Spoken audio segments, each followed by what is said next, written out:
He's a liar. He lies. He never, ever asked me for the money back. It was not a loan. And now that their 4-year romance is over, he wants it back. You don't dispute the fact that he gave you the money. No, he gave it to me. So he was nice to you? Mm-hmm. Did you ever give him things? Did you ever give him money? Huh? No. No. 36-year-old waitress Barbara Beatty for rent. Barbara is countersuing Joe for stealing jewelry, clothing, and money. Order. All rise.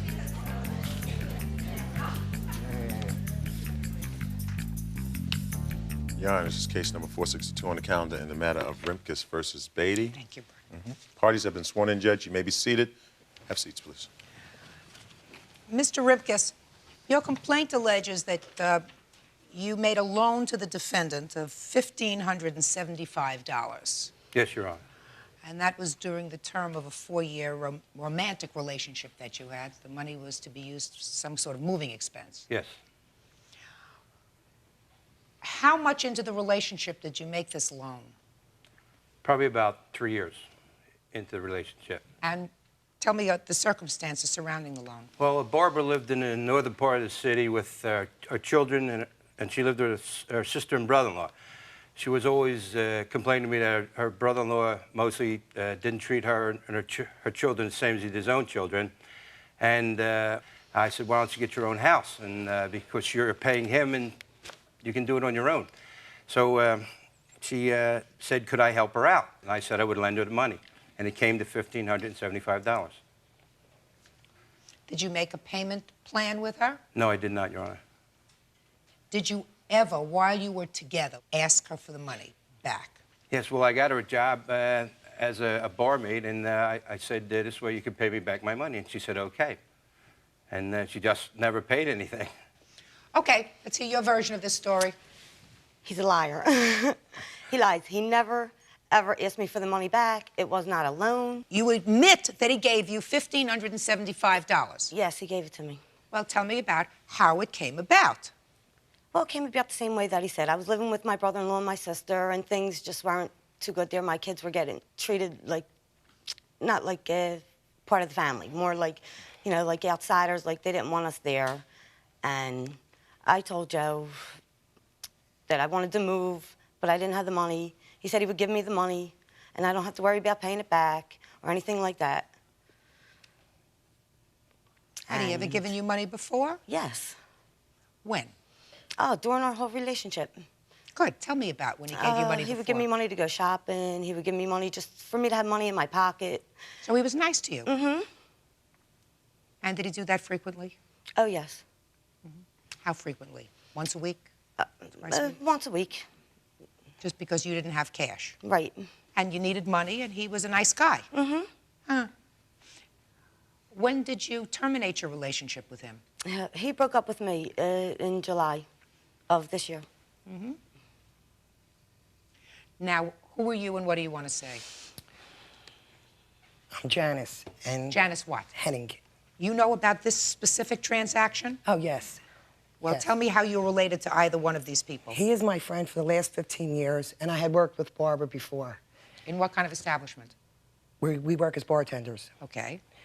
She had came in, she had told me the story about her brother-in-law and sister, that they just wasn't getting along and everything, and I wonder if Joe would lend me the money for security, because it's a lot of first month rent.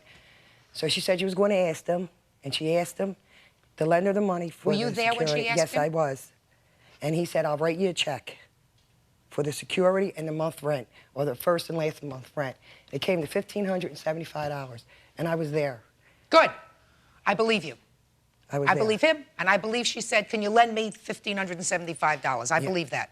Have a seat. Thank you. Now, you say that you don't owe him any money, even if you did, even if this was a loan, because he broke into your house? No, I'm not saying that. I'm just saying that... Are you claiming that he broke into your house and took Yeah. property? Mm-hmm. Uh-huh. Tell me about it. My father was sitting on the porch one day. He drives by. So, were you home? No. Where's your father? My father's on the porch. No, I don't. He's not on the porch. I have no porch here. Where is he today? Oh, You- he's home. Well, you can't tell me what your father says that he saw. Okay. Did you witness him take anything? Well, I went up into my room and I noticed that my closet door was open, my drawers were open. After he You had have a left. witness here who saw him take No, any property no, I from don't. your house? No. He was a nice guy. Yeah, he was a nice guy. He was a nice guy. But after So- we broke up, he wasn't nice anymore. He tried to beat me up twice. He beat him up. Let me tell you something. He extorted money from me. I gave him back the ring and a watch that he gave me that he said that would pay for, you know, the money he supposedly loaned me, which he didn't loan it to me. He gave it to me. He didn't ask me to pay it back or anything. Judge Judy continues in a moment. Did you ever give him things? Did you ever give him money? Huh? No, No. but I gave him things. And later today, Well, I was so hurt when she said that, because Ralph had left the store like it's the truth. You know, that's how I know Ralph was taking advantage of me. real cases, real people. Judge Judy. Joe Rimkus wants his former girlfriend, Barbara Beatty, to pay for back rent. Barbara wants Joe to pay for stealing her jewelry, clothing, and money. Mr. Rimkus, Yes, Your Honor. she wouldn't know the truth No. if it came up and hit her Oh, in the no. face. I have all the okay? empty jewelry She wouldn't know. boxes to prove She it. wouldn't know the truth because the first thing that she lied about was that she did not come to you and say, "Can you lend me the money for security deposit?" I didn't. Yes, you did. It might have Your been Honor, I a did not. convenient lapse of memory, but yes, No. you did. This man isn't suing you for all the cash that he gave you during the course of 4.5 years. Did you ever give him things? Did you ever give him money? Huh? No, but I gave him things. Listen, Mr. Rimkus, Yes, ma'am. keep your money in the bank. Yes. Good. Judgment in this case is for the plaintiff in the amount of $1,575. That's all. Parties are excused. You may step out. Back to your right. You're a liar. You're a liar, Joe, and you know it. You're a liar. You're a liar. You know you are. You're a snake, No, Barbie. he said it. I'm You've not a sneak, been a Janice. snake No, since I am China. not. And now the next case. Parties on Wiley versus Wiley. Step forward, please. 22-year-old Guy Wiley is suing his brother Ralph Wiley, 35, and his wife, Bonnie, for misusing his disability checks. Well, this is a particularly sad family situation. You are Miss Wiley, Yes.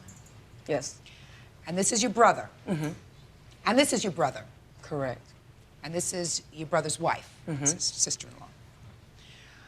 According to your complaint, you will be speaking for your brother, unless Yeah. I need to speak for him. Yes. How old are you? 22. Do you want to speak to me first? Want to try? Yes. Yes, According to your complaint, you receive Social Security disability. yes, I do. That's because you have some sort of learning disability. Correct. And how much do you receive a month from Social Security? Right now, $850. $850. According to your complaint, there was a time when your brother was the payee for your Social Security. Correct. For about a year? Approximately 2 years. 2 years. Yes, since 95. And you say that while he was the payee for your Social Security, he didn't pay certain of your bills. Correct. Now, was your brother living with you for a period of time? Is that what I understand? Yes, he was. And you say that you spent more than you received. Yes, I did. Well, tell me about that. Well, there's a few things. For one, the living expenses alone, his rent incurred almost 8 of our his monthly installments. Just a second. You know, let's try to keep it simple. You got all of his Social Security, I'm leading to a point. $850. For how long a period did you get the $850 a month? It wasn't $850. It started out $730. It escalates every year. Okay, so it started. For how long did you get his Social Security? For 2 years, about 2 years, almost a year.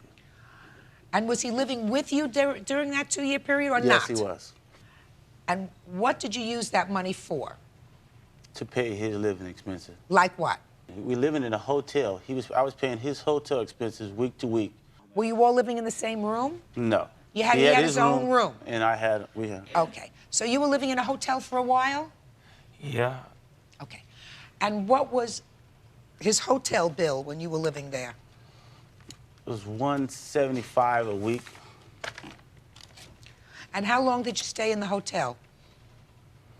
Probably about 8 months, 6 months. It was almost a year. Let me ask you this question, because this is going to be very difficult. I'm not going over a 2-year period to see whether you paid more or less.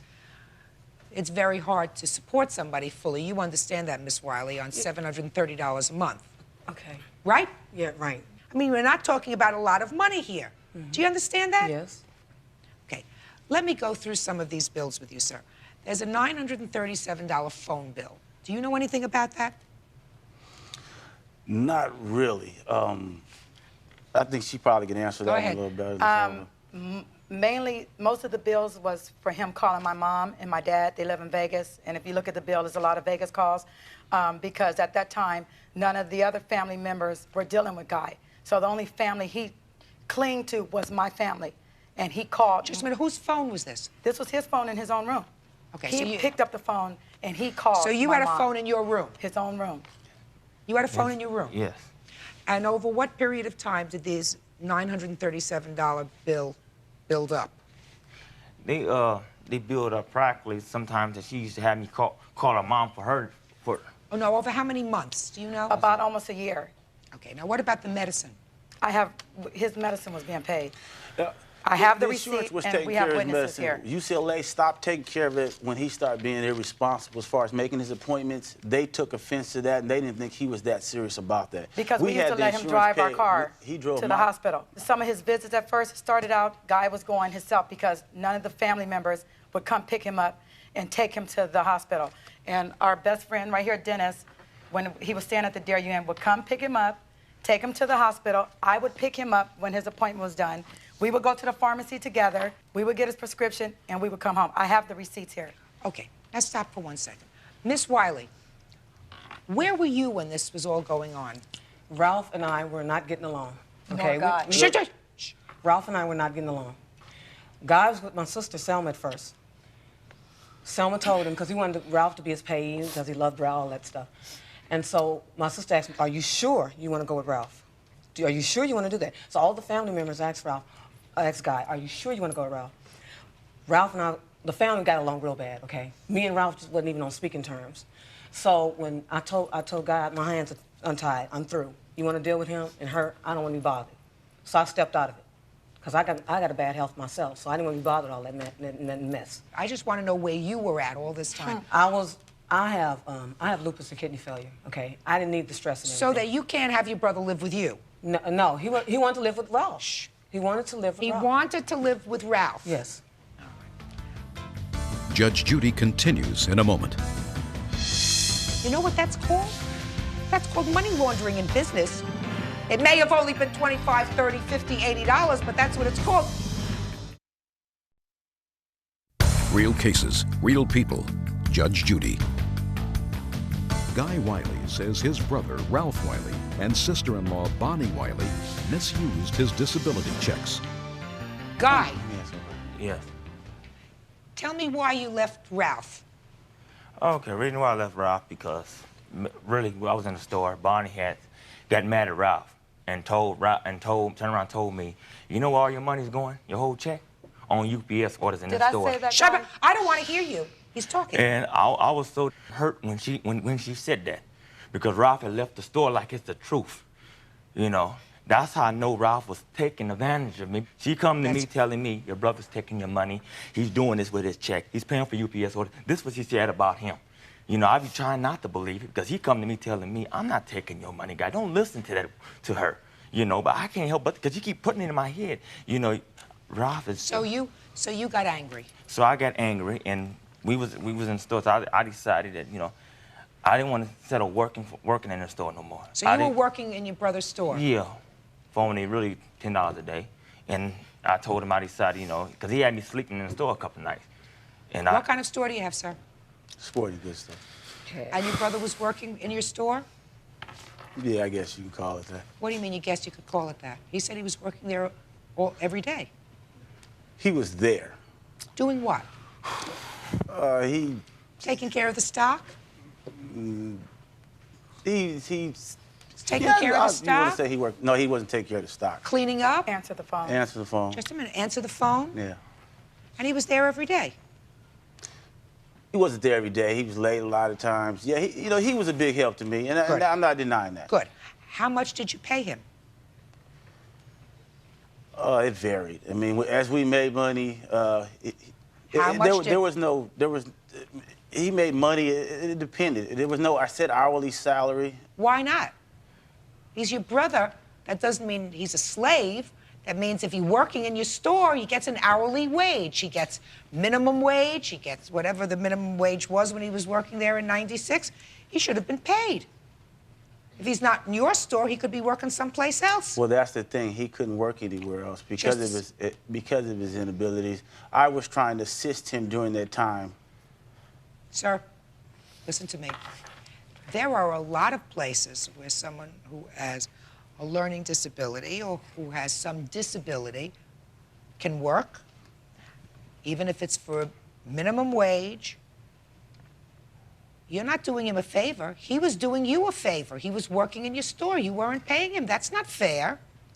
That's not reasonable. Put your hand down. Guy, you have to understand that some of the money that your brother got from Social Security was spent on you. You know, whether it was on your food. I mean, you certainly were fed, right? You may not have liked it, but you were fed. You had a roof over your head, right? So some of the money was spent on you, but you took advantage of him. You can't have him work in your store without paying him. He was paid, Judge. Oh, just a second.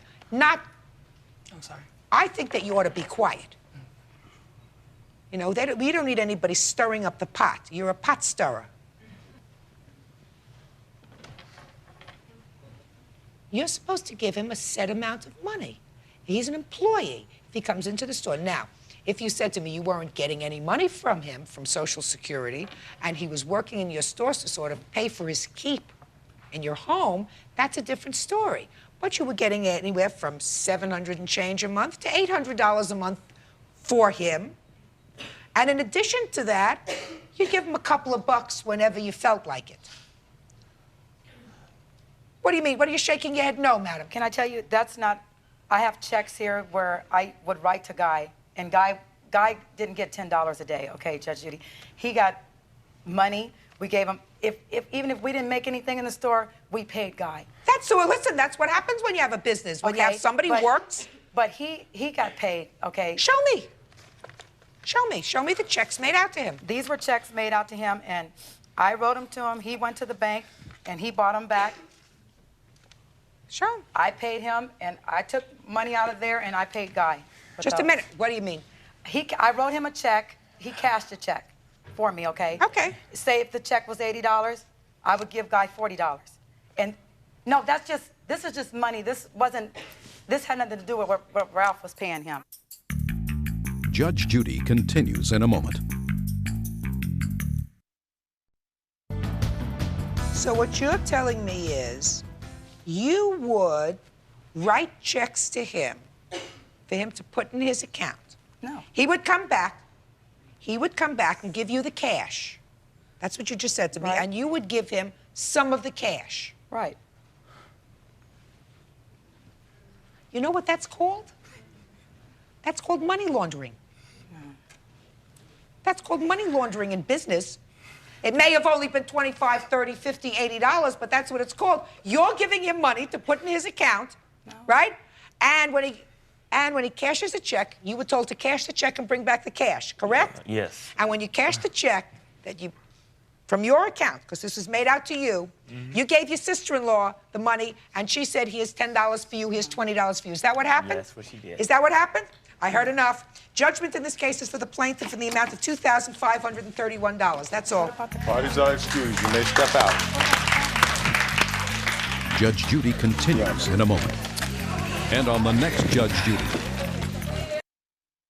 I feel good I got at least some of my money from him for all the stuff he did to me, pain and suffering. And I feel the judge did the right decision. I mean, if he wasn't paid money, I mean, he was giving use of the car where I had to insure the car that he drove. He partied as will. I mean, there was things removed out of the store that I never questioned, just let him have. I have no hard feelings for him. If That's what the judge ruled, and that's the way the judge ruled.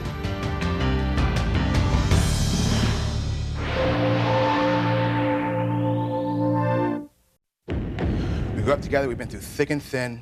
But these boyhood friends parted company when one of them won $500,000. After that, I couldn't be friends with him no more because he had a swelled head. Your Honor, Step up here, he's sir. lying, Your Honor. Just a He's lying. second. That's my strong suit, sir, to tell who's lying. What makes sense? Common sense. Is suing his former best friend, 27-year-old printer Stephen Cutler, for a $3,000 loan. Stephen says John promised him the money after he won a huge settlement. Order, all rise. Thank you. Judge, this is number 388 on the calendar in the matter of Harkness versus Cutler. Parties have been sworn in. Judge, you may be seated. Sir, proceed, please. Former friends Correct. fight over money. Not correct. Unfortunately.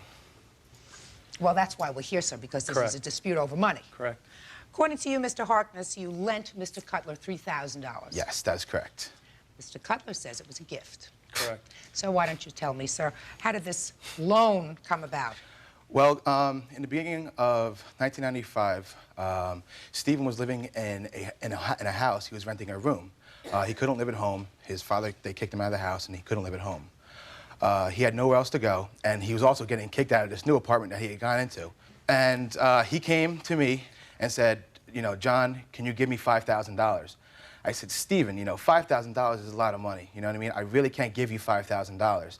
I said, if What kind of work do you do that you had well, thousands of dollars? unfortunately, when I was younger, I had cancer, and I had gotten a settlement for it.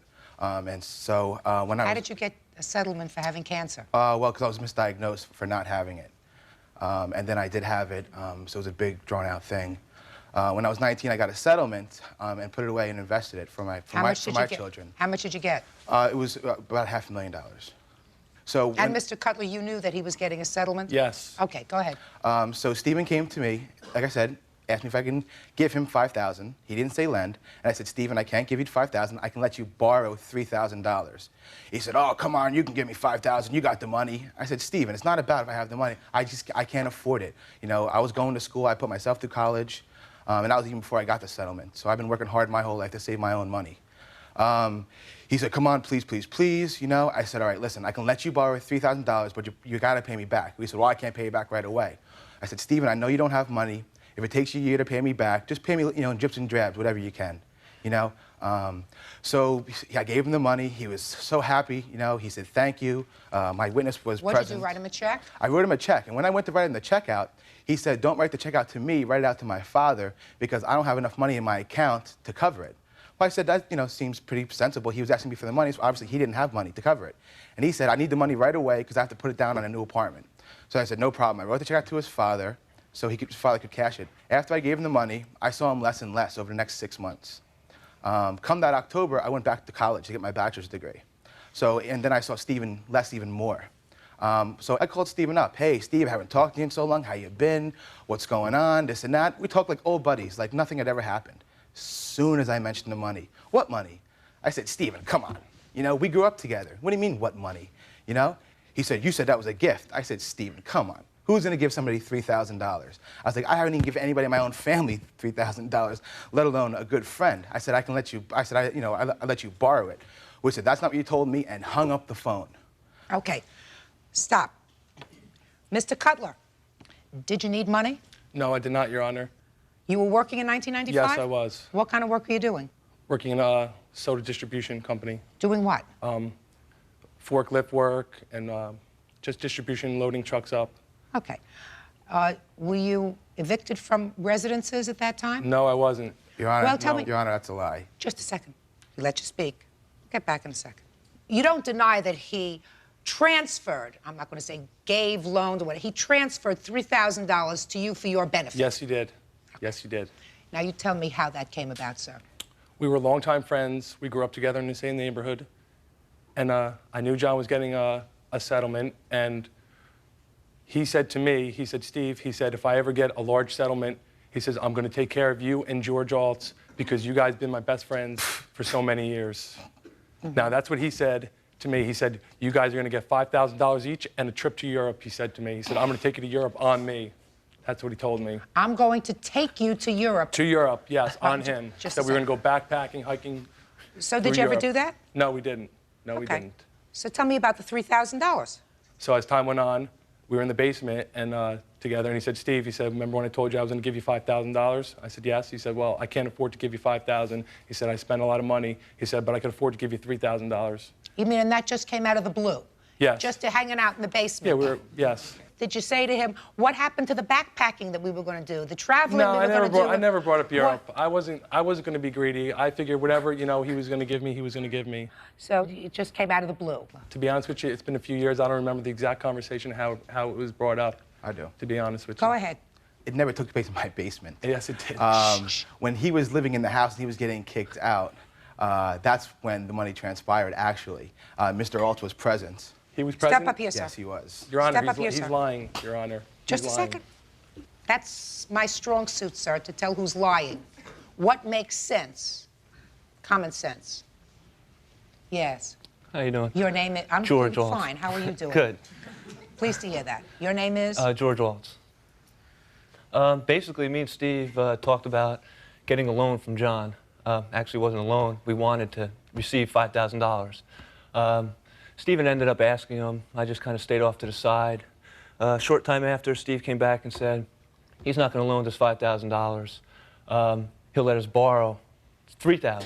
Why were you looking to borrow money? Because I was in debt at the time, and I had a lot of bills. So did Stephen.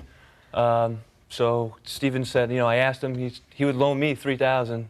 I said, I don't want a loan. If he's going to give me $3,000, I'll take the $3,000. I don't want another loan to get out of debt, to get back in debt with a friend. So I said, it's not even worth it. Why would you think that your friend, Mr. Harkness, would give you money? Like, we grew up together. I would. You got to understand our circumstances. You know, we've been through a lot since little kids.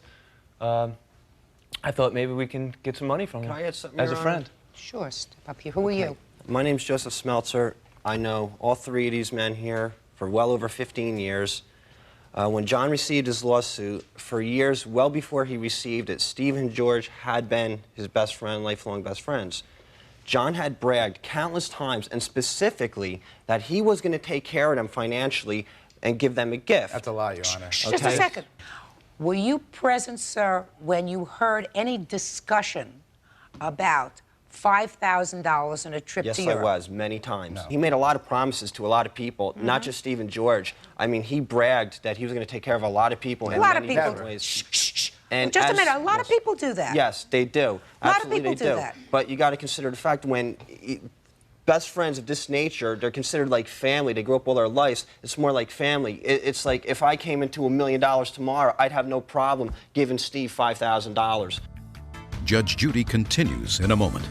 He's a bitter man because I couldn't be friends with him no more because he had a swelled head and I couldn't deal with him no more. And later today... You're going to give a box of ashes to your children and say, here, hold your grandmother? Real cases, real people. Judge Judy. John Harkness wants his former best friend, Stephen Cutler, to give him back the $3,000 he loaned him. Stephen claims the money was a gift. What you, Mr. Cutler, is suing for is on a contract. You say that there was a contract, and your contract with him was that he was going to give you a gift, right? Correct. A contract requires, in the law, something called consideration. There has to be something that you give to him and something that he gives to you in order for it to be enforceable. Otherwise, it's just puffing. I'm going to take care of all of my friends. Now, there's a certain amount of common sense that suggests to me that you are having certain problems in 1995.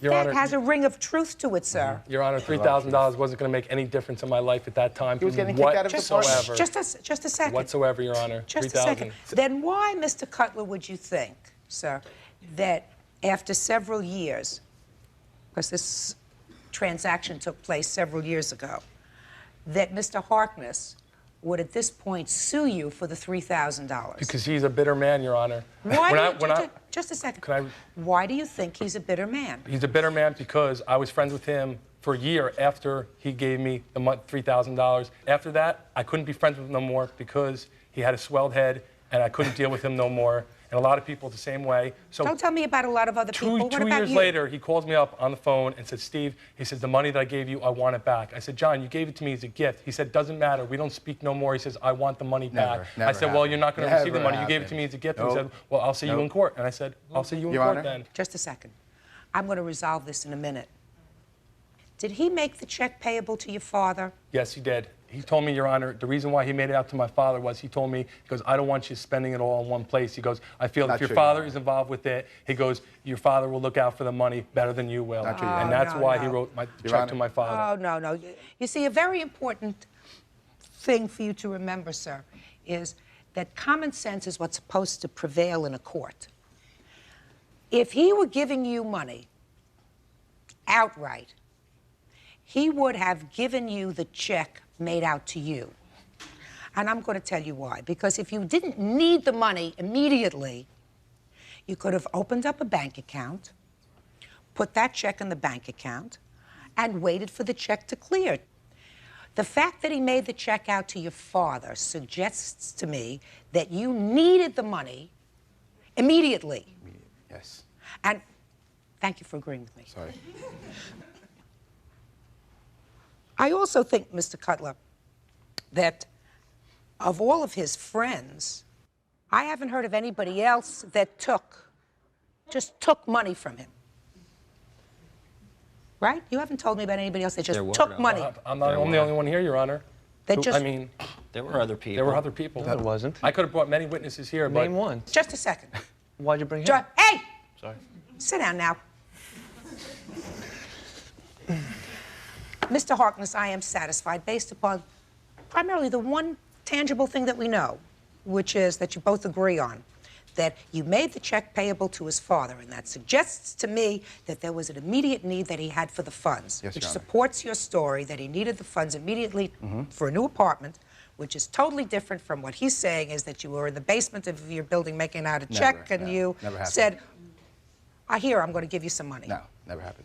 Well, I know you say it never happened. So I am giving you a judgment, sir, in the amount of $3,000, which is the amount of the loan. Thank you, Your that's Honor. all. Parties are excused. You may step out. This way. Out this way, gentlemen. This way. Out the back, go to your right. A freak in disguise, bro. See, that's all he can say. A freak in disguise. That's all he Look can at you. say. Rip off that suit and That's all he nothing can but white say. trash. White trash with a Mama's a freak, with his a dad's a bachelor's degree. freak, his whole family's Bachelor's freak. degree. Ask him what degree he has. Ask him how many degrees he has. Nothing. I'm white trash. And now the next case. Parties on Gendron versus Gendron. Step forward, please. 42-year-old Suzanne Gendron wants her former sister-in-law, Teresa Gendron, to return the ashes of her mother. Very strange case. And very old. Your mother died 21 years ago, according to your complaint. Correct. How old was she when she died? She was 54. And according to your complaint, your former sister-in-law, that's you, has her ashes. Correct. And she's had them for 21 years. Yes. You want them back? Yes, Your Honor. First, what took you 21 years? I have been asking her since my children were born. We had an agreement that if and when I had children, because I was not married when my mom passed on, if and when I had children, that she would give the ashes to me to watch over my children. And when did you make this agreement? This was the year after my mother died, and we had agreed to that. And I began asking her for them when my daughter was born. My daughter, Sarah Louise, she's named after my mom. And I have not been successful in getting them from her since then. And we need her very much. Judge Judy continues in a moment. You don't know what it's like growing up in a house Well, full of that, men you know, it's with not no like woman's Susan. touch. Susan, I'm No sorry. one- What woman's touch are you going to get from an urn or an ash? Real cases, real people. Judge Judy. 42-year-old Suzanne Gendron wants her former sister-in-law, Teresa Gendron, to return the ashes of her mother. Hello. How are you? So? I never agreed to give her back the ashes when her children were born. My mother-in-law confided in me that when she passed away, she wanted to be cremated, and she wanted her ashes thrown where her father used to dock his boat in Long Branch. I never knew exactly where this was, so I didn't want to just take her and just put her ashes anywhere. So the reason that I still have the ashes is because to this day I don't know exactly where she wanted her ashes thrown. She asked me to do this. I took it seriously, and that's why I still have the ashes. I never agreed to give you back the ashes. Were you close to your mother before she died? Yes, I was very close. And did you hear her say, was she ill before she died? No. She was not. So this was, her death was sudden? Very sudden. She had a heart attack. When did she tell you that she wanted to be cremated? She lived in Plainfield, and when she was in Plainfield, we spent a lot of time together. Suzanne didn't live in Plainfield. Suzanne lived in Montreal. And on one of our outings or trips to the shore, she told me that this is what she wanted because that's where she felt most peaceful. That's right. Is that right? Yes, and I have explained to my sister-in-law that I am prepared and I insist that we fulfill my mother's last wish. My Aunt Beth and my brother went last summer together to the exact spot where my mom wants her ashes scattered, and it was always in the agreement that I would have my mother for a short time and then we would all go to that spot. We know exactly where it is. Great. Well, then this is a very easy lawsuit to resolve. We want to fulfill my mother's last wish. And so do you. And so do I. Good. And when do you intend to do that? Well, I was unaware that the aunt and my ex-husband knew or even went to this spot. Well, what I want to know is why they didn't include me and bring me with them so that we could have fulfilled my mother-in-law's wishes a year ago. Absolutely. That's going to happen. That's going to happen. That's going to happen. When do you want it to happen is the question. On her 25th, on the anniversary, the 25th anniversary of her death, which will be in 3 years. No. Why would you want to wait another 3 years? Because I don't have very long to live. I've been diagnosed with 2 different terminal illnesses. And I would like, for my children and for myself, I have some very difficult battles to fight. And I need my mother's strength. And I don't think that after 21 years, I don't think that 2 years or 2.5 years is going to hurt my mom that much. I think she'll enjoy being with me, her daughter, and her grandchildren. Ms. Gendron, what you say is very sad, but you can't give yourself, nobody can predict the moment that an illness that you have, even if it's a terminal one, is going to cause you to leave this earth. And I wouldn't like you to live under that kind of an onus anyway. I mean, that's a terrible thing. Right now, your mother, and you acknowledge that, had a dying wish, and her wish was that she be cremated, which she was, and that she wanted to rest peacefully, having her ashes dispersed in a certain way. Yes. So you have to do that. Yes. And you have to do that now. It's been all too long delayed. Judge Judy continues in a moment.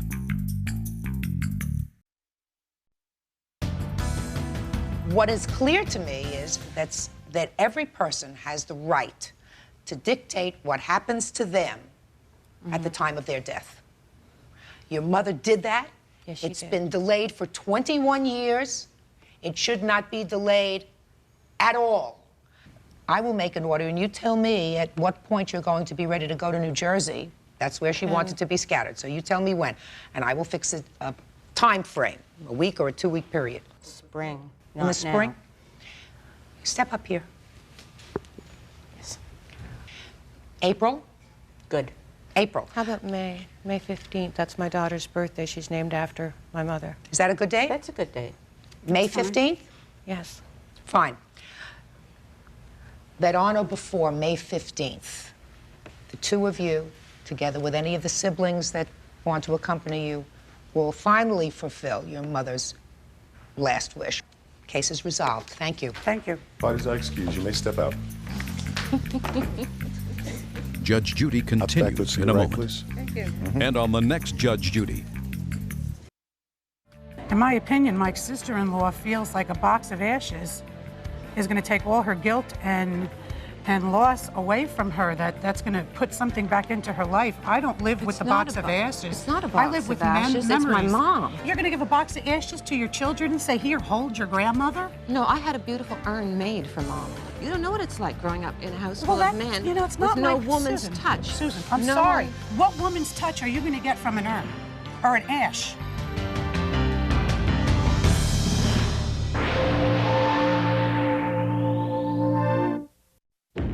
She knows she did the wrong thing. When their mother died, two sisters broke their 25-year silence to fight over the will. We said our goodbyes at the funeral home on the 4th day. She hugged me. She didn't want to know she was dead until she was gone and buried a week, because she knew she'd have her bones picked clean before they even got cold, what she told me. She'd just be... According to your complaint, this lawsuit originates over a battle involving your mother's death and a will. Is that right? Yes. Miss Nutter, pay attention. I gather from these papers that you two had not been close. Is that right? That's right. How long hadn't you spoken before your mother died? It's been approximately 25 years. Was your mother ill before she died? Yes, she was. I understand that there was a will, correct? Yes, that's right. While we're discussing this case, can I see a copy of that will? The lawsuit indicates, Ms. Pruetti, that when your mother died, there were two bank accounts, one at the World Bank and one at the Home Savings Bank. According to the terms of this will, one bank account was your sister's, correct? That's right. And one was yours. That's right. And she emptied out both. That's right. So far, is that correct? Yes. Well, sort of. Okay. This will is relatively simple. It's signed by your mother. In this will, when did your mother die, by the way? September the 13th, 1997. So she made this will 8 years before. She left you a World Savings Bank account. That she did. And everything else, she said, that was not listed in here, she gave to your sister Linda. And I assume that the Home Savings Bank account is one that she had when she made out this will. Why did you close it? You closed it and took out all the money. That's right. That's because she gave it to me. She Sure. called me up and asked me, now wait a minute. There were two accounts at that bank. At which bank? At the World Savings. So let me see all the accounts that you have there, madam, that you closed out.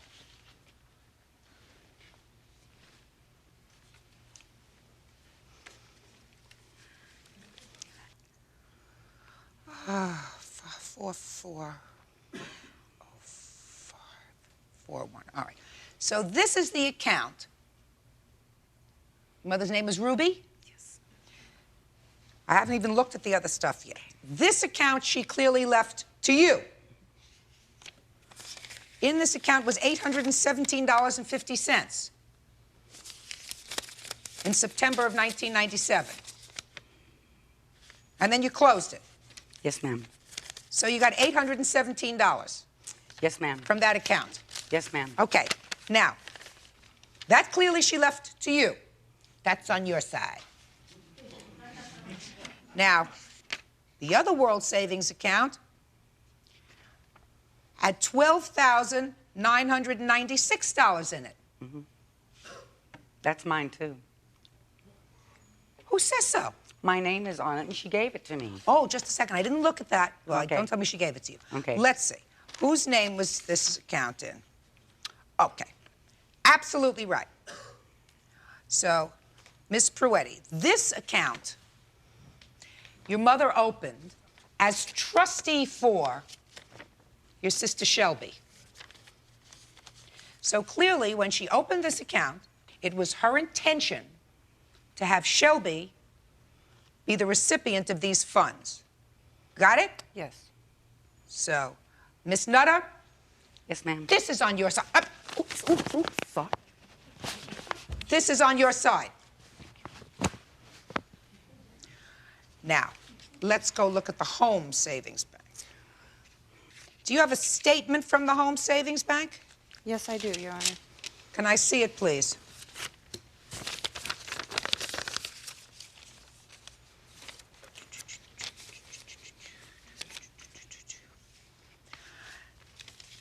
Now, you withdrew from the home savings bank $1,296.63. Yes, ma'am.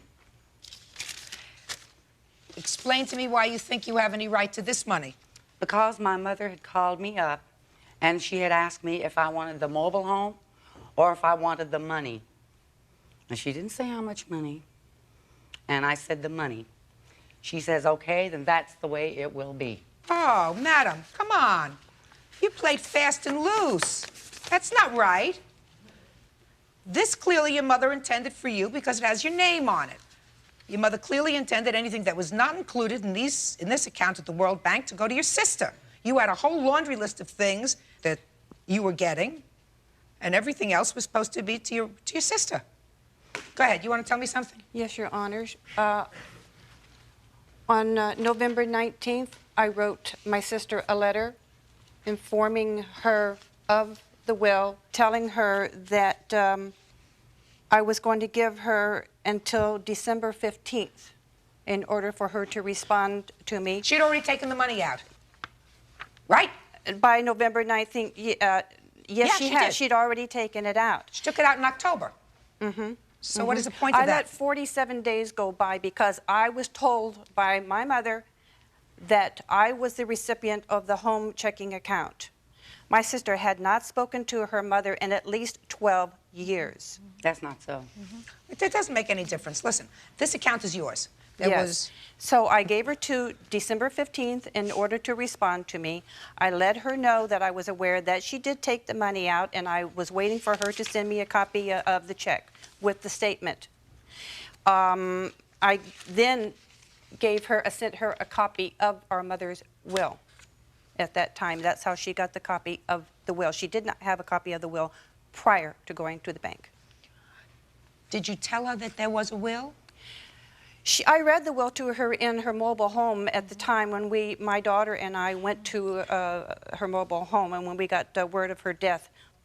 We read her the will. I gave her the will to view for her own self. She took whatever possessions she wanted. She says, but I'd like to have this, and I want this, and I want that. And I said, it was your mother too. You take whatever you wanted. She did, Your Honor, take whatever she wanted, and I gladly gave it to her. She told me that our separation had been much, much too long. She hugged me. She took us out to lunch. I didn't do that. She took us out to lunch. She said that she wanted to, Your Honor, divide everything 50-50, everything. We said our goodbyes at the funeral home on the 4th day. She hugged me. She said goodbye to my children. None of her children went to the funeral.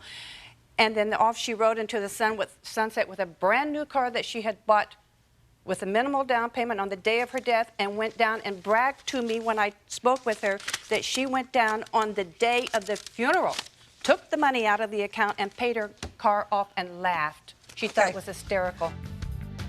Judge Judy continues in a moment. Everybody else was crying over her grandma, you know, she died and everything like that. And Aunt Shelby said, gosh, I thought the old lady died, the old bag died 12 years ago. I haven't seen her in so long. And later today. Did you fix the cesspool, I hope? When I asked him for the money, he told me I could, why don't you just use an outhouse? Real cases, real people. Judge Judy. Linda Pruetti wants her sister, Shelby Nutter, to share the money in their deceased mother's bank accounts. Miss Pruetti, you understand that I am finding that the money in the account at the home bank belonged to you. Thank you. That was $1,296.63. That's what was there. Thank you. Correct? Yes. Well, that's what you're entitled to. Thank you. She did the wrong thing. She knows she did the wrong thing. She just beat you to the bank. That's what she says. She laughed. She thought it was funny. She called me greedy. She says, you're greedy. I thought you would have gotten there before me. Listen, it sounds to me as if you did pretty well. You got almost, I don't know, how much, $13,000? $14,000? A lot more than $1,296.63. Not just that, I got more than that. Good. Good. Well, let me tell you. A check came to the house, a dividend check on my account with my name on it. She took it. How do you know she took it? Lady 2 doors down called me up and told me so. She saw the amount, told me that I knew Listen, the amount. madam, you know that this is a court. If you have a witness... Here. Shh, listen to me. If you have a witness, you bring in a witness. Did you ever take a dividend check that belongs to her? No, ma'am. Hmm? How could the lady know the amount of it? Maybe she took it. That old lady didn't take it. You did the wrong thing. You knew what your mother had intended in her will. Yes, and whether I you did. spoke to your sister or not, whether you were estranged your sisters or not, whether you liked your mother or not, when someone dies, especially a parent, what's supposed to happen is they are entitled to dispose of their property any way they want to dispose of it. And your mother took great care in her will to leave certain things to you. Why she outlined them specifically, that these were the things that you were getting and everything else went to your sister, I don't know. Maybe your mother was smarter than... She wasn't even on the list of people to be notified if she died. That's why she didn't know till Sunday. I sent the sheriffs over to tell her.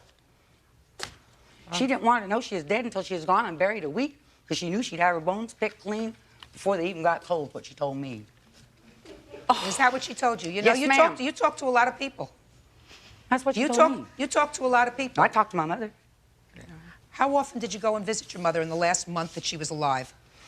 Well, just not a well. Well is not an answer. My daughter was in a very serious car accident. Listen to me, Miss Nutter.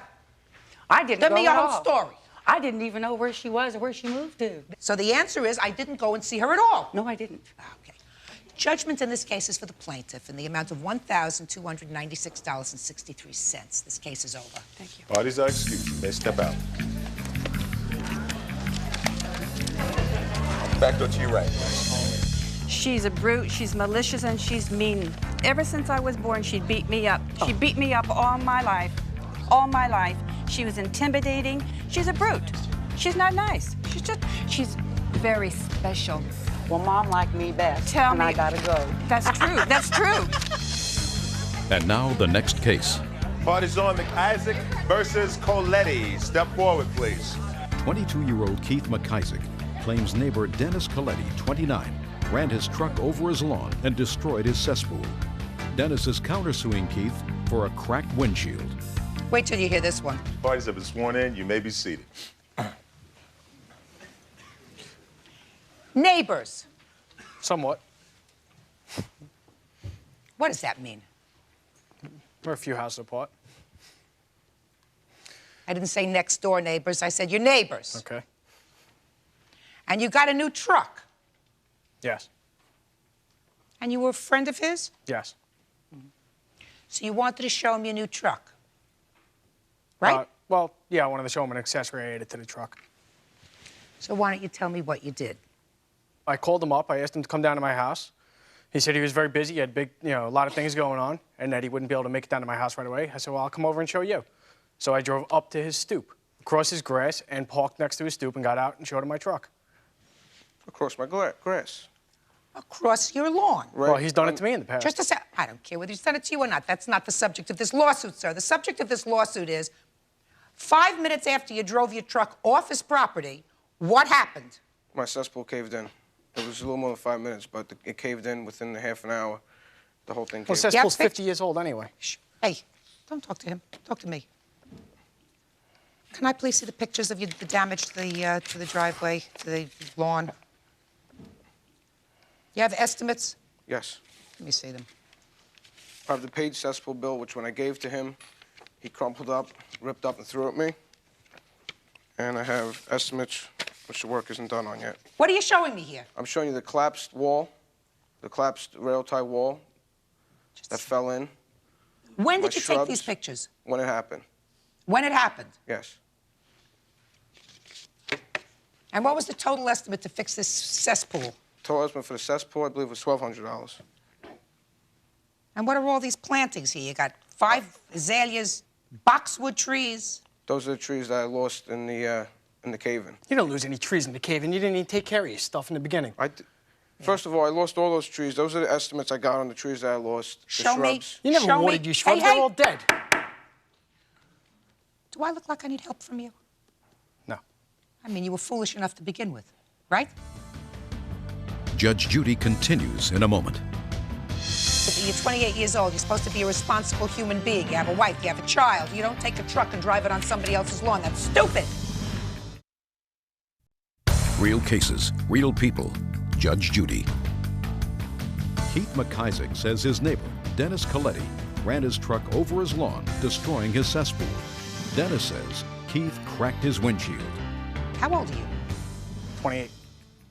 Is this your house that you live in? Yeah. It's your house. You own this house? Yes. Who else lives there in the house with you? My wife and child.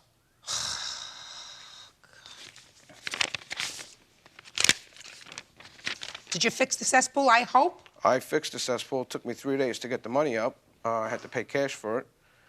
And when I asked him for the money, he told me I could, why don't you just use an outhouse? Oh.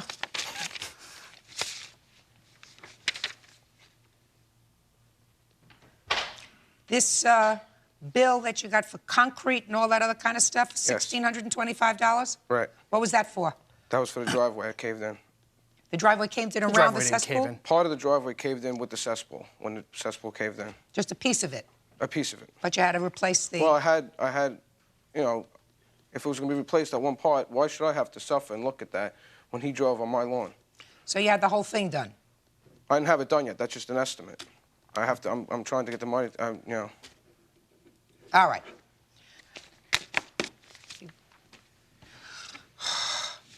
Sir. Yes. Your answer says that you did him a favor because the cesspool was 45 years old and would have caved in anyway sooner or later. That was your answer, Well, right? every other cesspool in the neighborhood is caved in at one time or another, except for maybe one or two. But you pushed his you pushed his a little bit quicker. Well, my truck didn't fall in with it after I left his property. The cesspool happened to cave in as a coincidence. That helped it out. It's a terrible coincidence, but it did happen It's that not way. a coincidence. Oh. Now that I have a figure on here on the cesspool and the damage on the cesspool from these bills, let's talk about your counterclaim. Wait till you hear this counterclaim. Would you like to see the pictures of him driving on my grass? I don't care about him driving on your grass, sir. I don't care about him driving on your grass. Well, it's just the manner in which we visit each other, and That's you not know, on the, maybe it's not maybe on it is the grass. The childish. pictures that you have does not show the car on the grass. Maybe it's childish behavior, I'm but going to give you 3. I'm going to count to 3. And then if you both don't shut up, I'm going to throw you both out. I won't hear your case. Do you understand?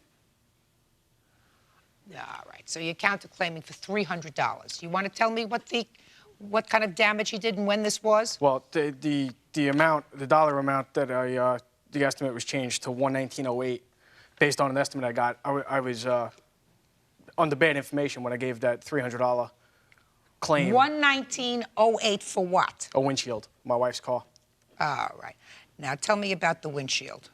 We went away on vacation, my wife and I and my child, and we were good friends, and Keith used to house it, and I have dogs, and he would at times when I left the house for extended periods of time take care of the animals in the house and watch over the house and feed my dogs and whatnot. And we came back from our vacation to find our dogs were never fed, and my wife's windshield was broken on a car. That was the only damage that I could put a dollar amount on. Outside of everything else he did in disaster. $119.08 is for the windshield. Yes. What happened to the windshield on the car? I have no idea what he's talking about with the windshield on the car. When did this happen, sir? When we came back from vacation. When? Oh, month, year? June of '96. June of '96? Yeah. What a life. Judge Judy continues in a moment. All right. June of '96. I mean, you're going to go back in history? We're going to go back to the year of the flood? If he didn't fix the windshield on your car, when was the first time you told him you wanted him to fix the windshield on your car? When we came back after I realized it was broken. And he said he didn't break it. So, did you sue him? No. So you waited until this? Yes. Good. Goodbye on the counterclaim. You owe him $2,825 so he can fix his driveway and he can fix his cesspool. You're 28 years old. You're supposed to be a responsible human being. You have a wife. You have a child. You don't take a truck and drive it on somebody else's lawn. That's stupid. Goodbye. Parties are excused. You may step out. There you go, man. Judge Judy continues in a moment. And on the next Judge Judy. This is the type of individual we're dealing with a potato chip clip up his nose. We have that type of relationship. The kid's a clown. Grizzly Adams over here could use a cesspool. Him and his beard. Smells terrible. Well, look at him. You can imagine what the smell is like. I called him up, and he didn't want to hear nothing. He said, I did you a favor. If you thought it was such a favor, you should have paid for it. The favor was you didn't fall in it.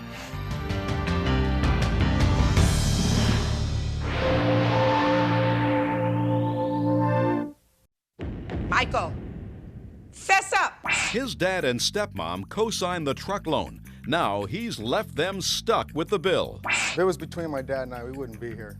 Somebody's got to be aggravated with this lawsuit. Byrd doesn't want to be aggravated with this lawsuit. Right? Michael, fess up! Annette Dixon want David's son, 30-year-old Michael Dixon, to pay them back for his repossessed truck. Michael says the debt was paid. Order. All rise. Quiet in the courtroom. Now, this is case number 440 on the calendar in the matter of Dixon versus Dixon. Parties have been sworn in, Judge. You may be seated. Mr. Dixon, this is your son. Yes, it is. And some time ago, according to your complaint, he wanted to buy a truck. That's correct. Couldn't get credit on his own, That's right.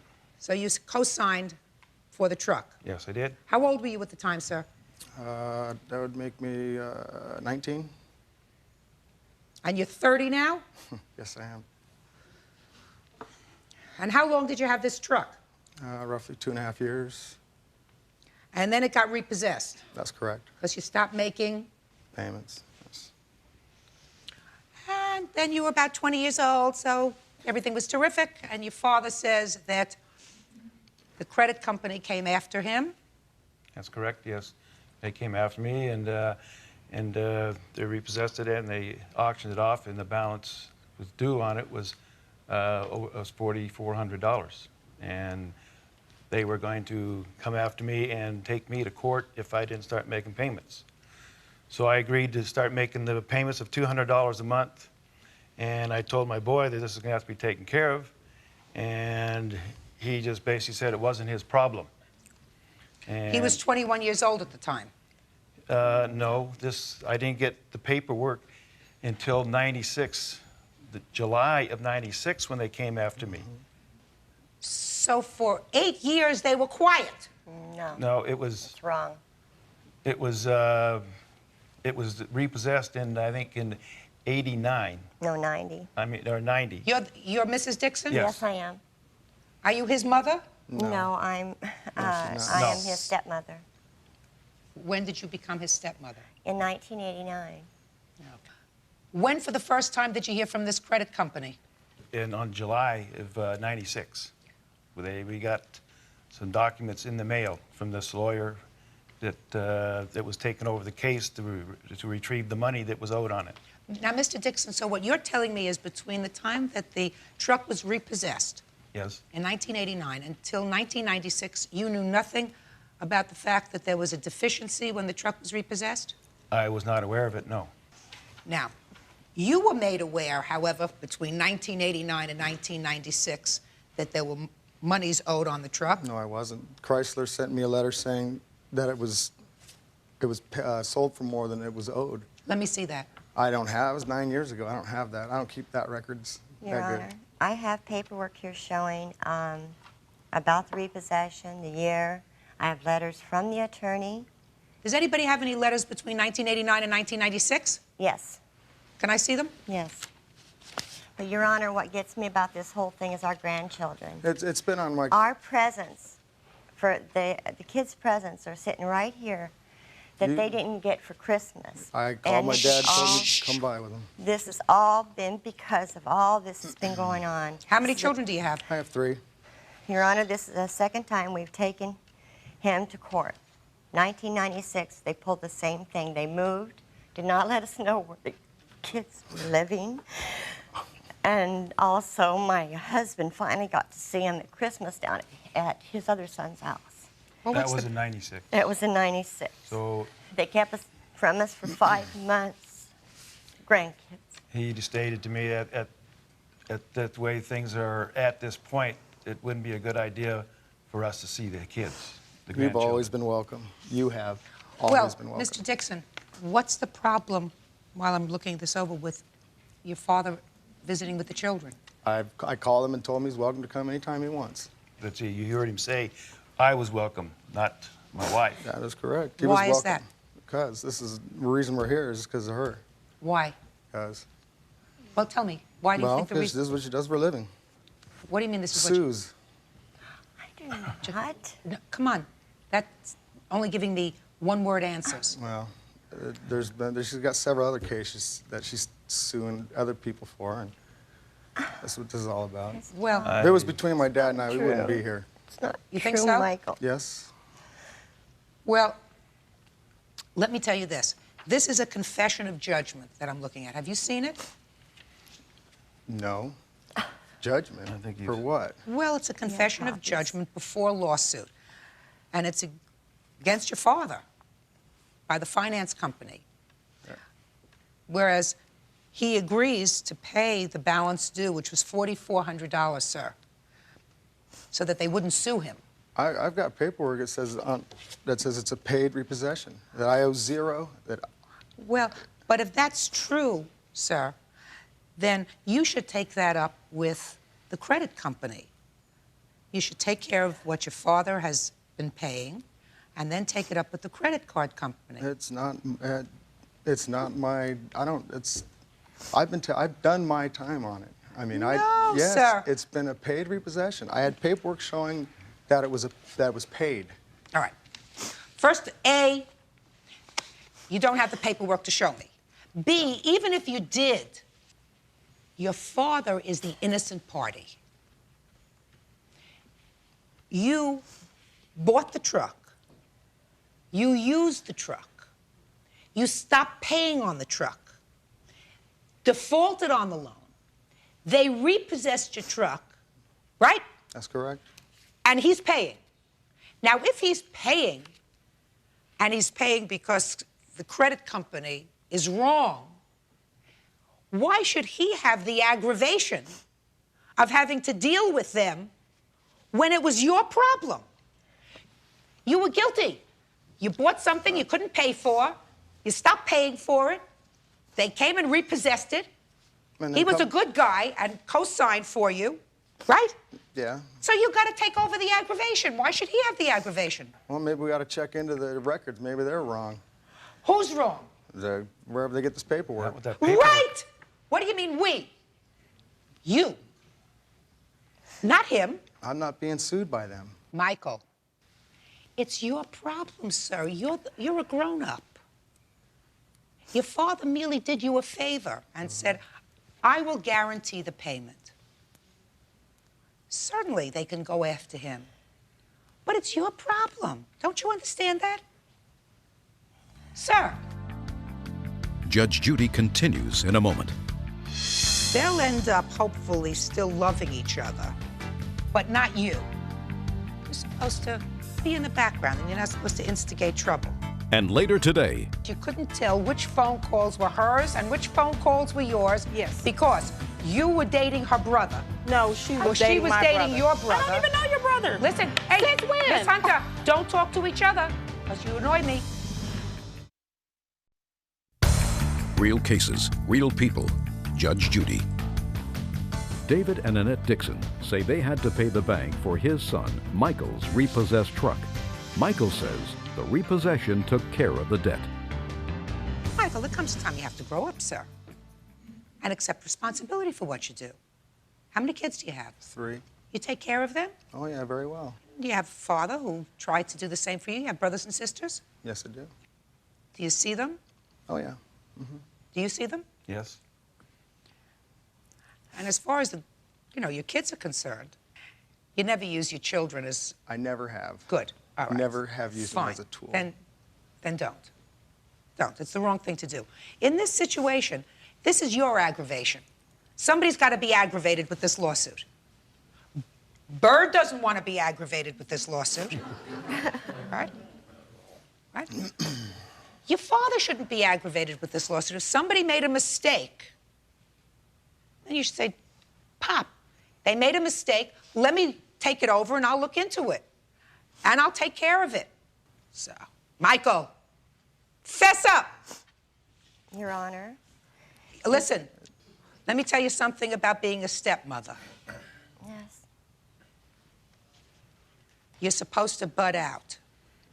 Okay. Because they'll end up, hopefully, still loving each other. But not you. You're supposed to be in the background, and you're not supposed to instigate trouble. You got it? Good. All right. But meanwhile, you're suing for $4,000. Now, is that what you have actually paid?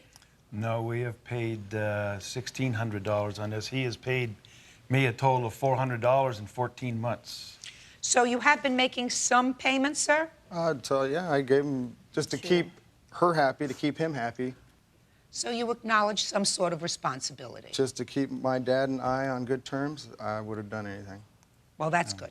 So far, you've paid $1,600. Is that right? Yes, we have. And according to you, Michael, you are going to be able to establish that this truck was sold without a deficit, correct? Yes. Good! Then I am going to give you, sir, an interim order. Your out of pocket so far is $1,600. Is that correct? Mm-hmm. Good. In the event, of course, Michael, that you cannot establish to the satisfaction of the credit company that they are mistaken, this is without prejudice to your father, if he has to, coming back here, if you refuse to take on the obligation for the remainder of the bill, coming back to court to seek the remainder of the judgment. Do you understand? Yeah. Do you understand? Yes. Good. Judgment in this case is for the plaintiff in the amount of $1,600. That's all. Parties are excused. You may step out. Out this way, man. Back, go to your right, please. Used to be real tight. Yeah, used to be. We used to work together every day. And he said, I can come over. Don't you remember? But she cannot. Because we wouldn't be here. That's... If it was just you and I, we wouldn't be here. That's Why not right. not, Michael? You know we wouldn't be here. And now the next case. Parties on Hunter versus Harvey. Step forward, please. 24-year-old Stephanie Hunter says her former roommate, 24-year-old Katrina Harvey, owes her for long-distance phone calls. All right, this dispute is about a phone bill. Yes. You were living with the plaintiff, is that correct? Yes, I was. How did it come about that she was living with you? Me and Katrina have been friends since we were about 16 years old. We were really close. She stayed with me before she moved away. I guess she was having problems down in Carolina where she was at. She decided she wanted to come back to California. I told her if she wanted to come back, you know, she can come stay with me until she got on her feet. And she did that. And the only arrangement was that she paid for her own long-distance phone calls. Well, what it was is she paid me $100. She only stayed a month, and she was supposed to pay for her own phone bill, yes. Okay. All the phone calls that she made, she was supposed to pay for it. Okay. And you say she left and didn't pay the phone bill. Right. And how much was her phone bill? The phone bill was $362 and... For 1 month? For 1 month. It was $362.65. Okay. Your defense. When I moved there, originally I was there for like 3 weeks total. And when I first got there, I gave her $100. And she said, the only thing I want you to pay for is for your phone calls. So I said, well, apply that to the phone calls. She's lying. Just a second. No, you're Wait, lying. Just a second. She is lying. Shh. Hey. Okay. First of all, madam, what you're telling me now is nothing remotely similar to what you put in your answer, which I have. I mean, that's a good story. No, but I told But that's a good story. But in your answer, you say... Well, she just told you that I gave her 100. Listen to me. In your answer, you say that you agreed to pay the phone bill, but the problem was you couldn't tell which phone calls were hers and which phone calls were yours. Yes. Because you were dating her brother. No, she was dating my brother. She was dating your brother. I don't even know your brother. Listen, hey, Since when? Miss Hunter, listen to me. Don't talk to each other, because you annoy me. Judge Judy continues in a moment. I don't have any sister. You do have a sister. I do not have any sister. You do have a sister. Just give me a sister then. Tell my mother that. Girl, let her know that. She God, has extra children. Real cases, real people. Judge Judy. Stephanie Hunter is suing her former roommate, Katrina Harvey, for unpaid phone bills. Katrina claims they both made calls to the same phone number, making them equally responsible for the phone bills. She was dating your brother, and both of you were calling your brother, which accounts for a lot of the long-distance calls, and that's your defense. It had nothing to do with this $100 that you say you gave her on deposit. Both of us were not necessarily calling my brother. My phone calls were made to, when I moved out here and I was not having any type of problems, I just decided to come back. When I decided to come back, she, God, I forgot my thought. Because you're lying. No. Miss Hunter, listen to me. Miss Hunter, if you speak to her again, I'm going to dismiss your lawsuit. Okay. Understood? Okay. And then you're going to leave here with nothing. Okay. Not even the opportunity of having it heard. Okay. The calls that I were making were to my place of employment because I transferred out here. That number and my son's father is the only. I've made some calls to my brother, but not as numbered, not as nearly any of that. All right. Now, 803 is where you came from, is that right? Yes. Area code 803. Mm-hmm. And what's 813? I have no idea what 813 is. The highlighted portions are Trina's calls. Judge, excuse me?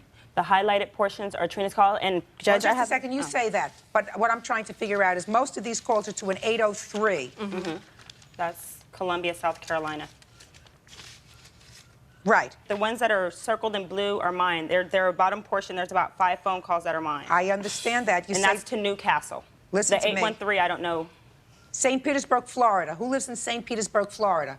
Her friend Who knows? Angela. She has a million men. Who knows? Who Listen to me. knows in Florida? Hey, who knows? One more time, and then you're both gone.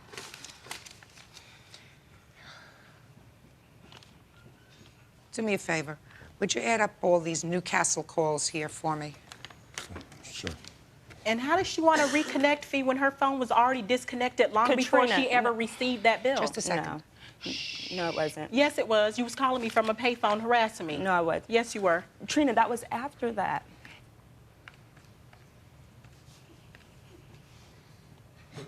Very good. $50.73, Judge. Now, $312. How much, madam, did you give her towards your phone bill? $100. I don't believe you. I don't believe that the $100 was towards that, because if it was, you would have absolutely included it in your answer. So forget about the $100. You didn't give her $100 towards your long-distance bill as soon as you walked in. Yes, I did. Well, I don't believe you. I don't believe you. You lived in her house. There was gas, there was electric, there was food, there was all the, I was all the there other for things. 3 weeks, and So there what? is nothing that I would not have done for her. Judge Judy continues in a moment.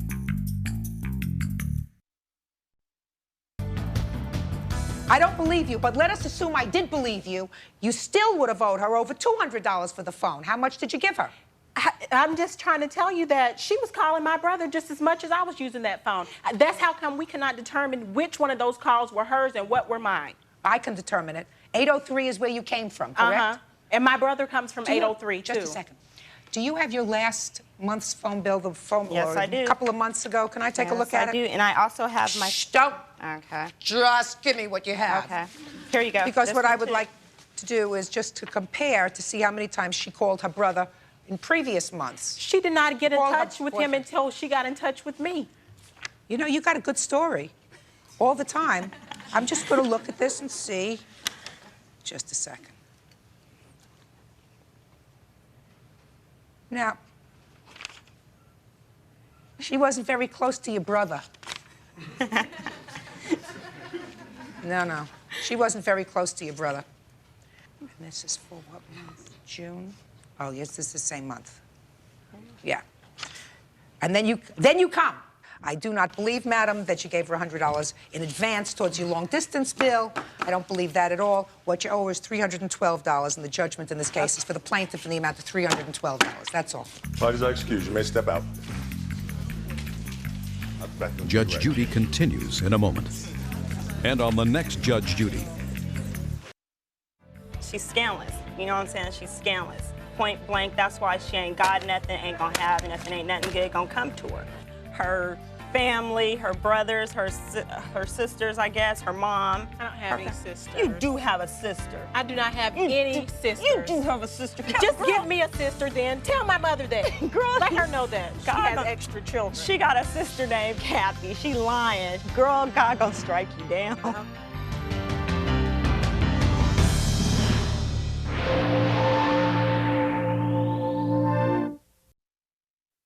This rabbit came from behind the bench and grabbed my leg, bit in, and with his claws and everything.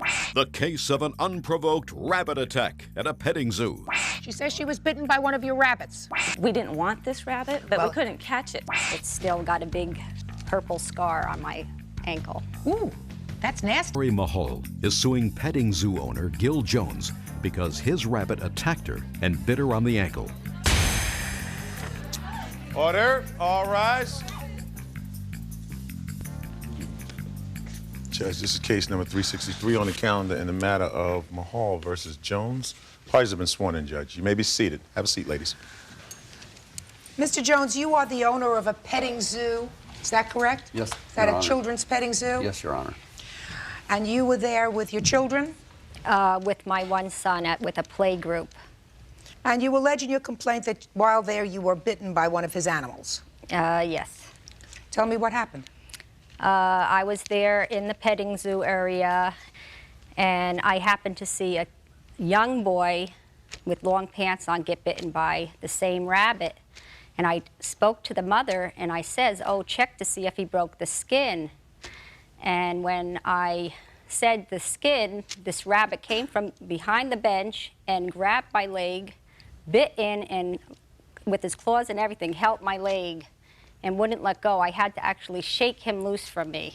When did you go to the doctor? I went to the doctor's. It was almost 8:30 by the time I actually got the appointment. The same day that yes. you arrived home? Yes. Do you have the doctor's report? Yes. May I see it, please? It's all the medical.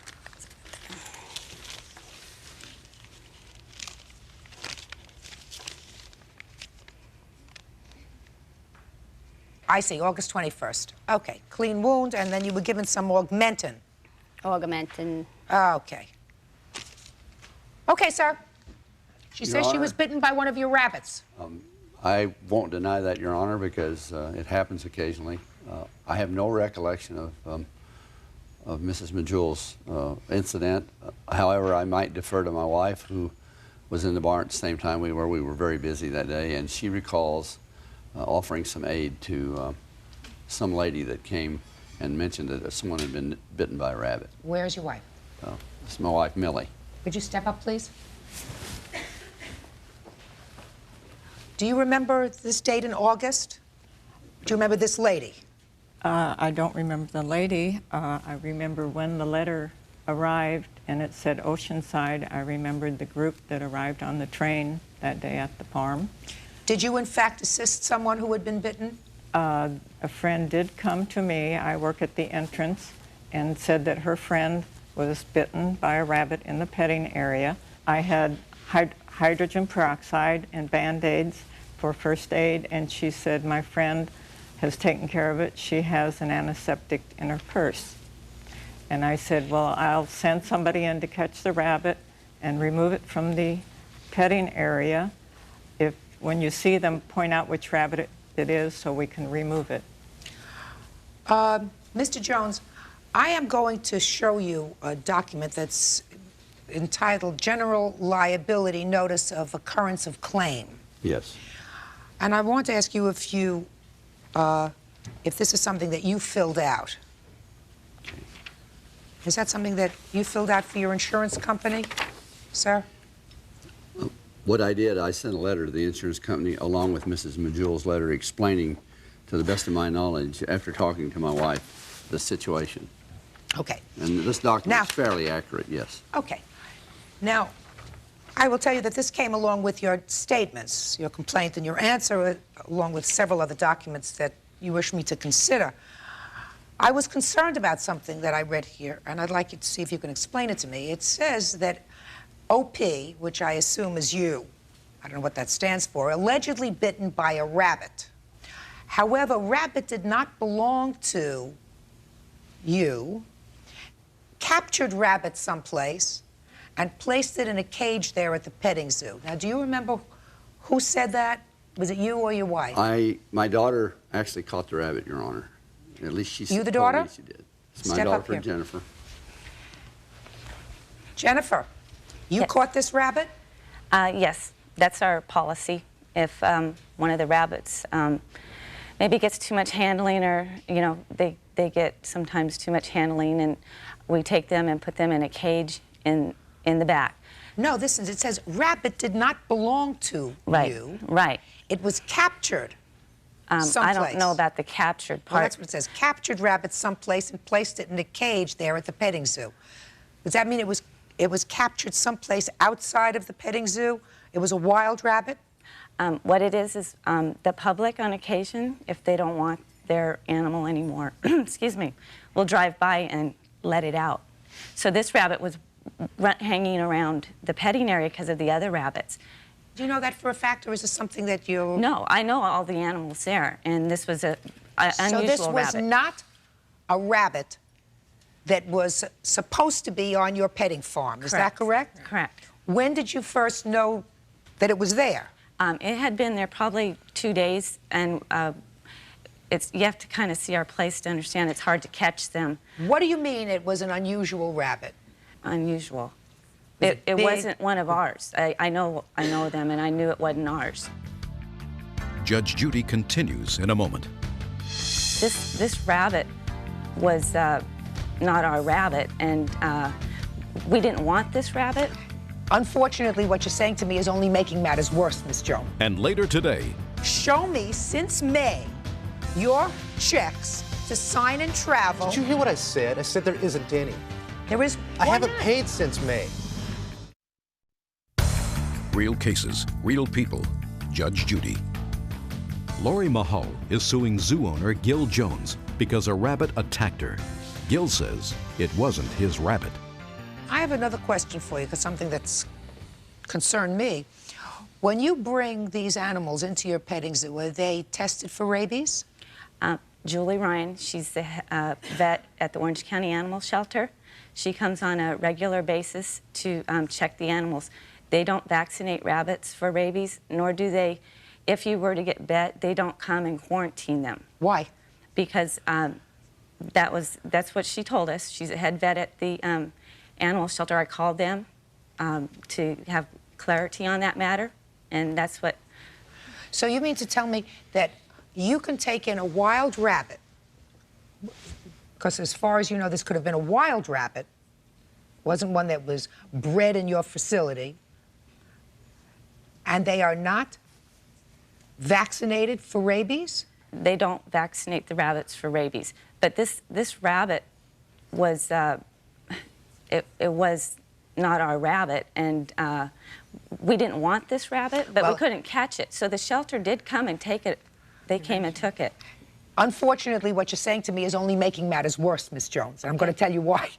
Because according to you, you saw this rabbit on your premises for at least 2 days before this incident occurred, and it was not removed.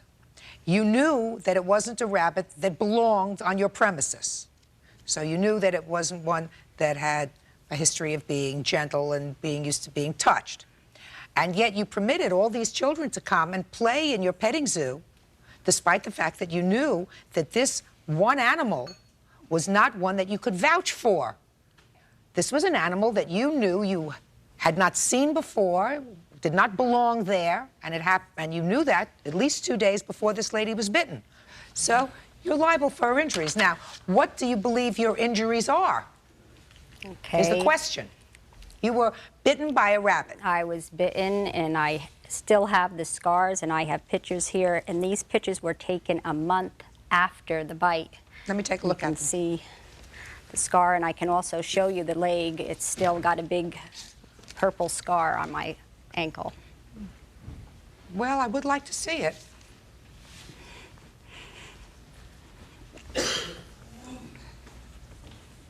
Ooh, that's nasty. And this is 4 months. That is nasty. You say that you missed work. Yes, I missed 41 hours of So you missed a work. week's worth of work? Yes. And how much, why did you miss that much work? Because it was still painful. What kind of work do you do? It was swelling. I work on my feet. I'm a cashier. So I couldn't stand on my feet. So you missed a week's worth of work. You had certain medical bills. They were minimal because you covered, your medical bills are covered. Your request is for $1,250, and that, I assume, includes pain and suffering. Yes. That's a minimal request, Mr. Jones. Quite frankly, you are absolutely liable for this rabbit that was on your property. And sometimes unfortunate things happen, I'm certain. But in this particular case, it's even more egregious, sir, because you knew that this rabbit did not belong on your property. You had no idea where it came from. You had no idea whether it was a wild rabbit and could have been infected. And you did not, according to what I've heard today, exercise due care in removing that rabbit immediately from your premises, which you should have. The rabbit bit her. And she's entitled to be compensated. 4 months later, she still has a substantial scar as a result of this. Judgment is of the plaintiff in the amount of $1,250 as requested. Thank you. Thank you, Your Honor. Parties are excused. You may step out.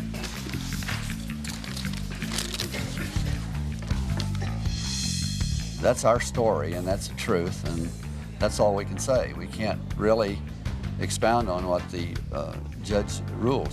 She made her point of law very clear. And now the next case. Parties on Torres versus Biles. Step forward, please. 31-year-old Michelle Torres says her mother's ex-husband, 33-year-old Roger Bile, borrowed Michelle's credit card for an Aspen vacation.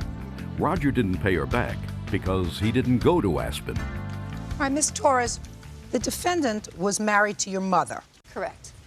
How long were they married? About 6.5 years. Is this your mother? Yes, it is. Are you now divorced, sir? Yes.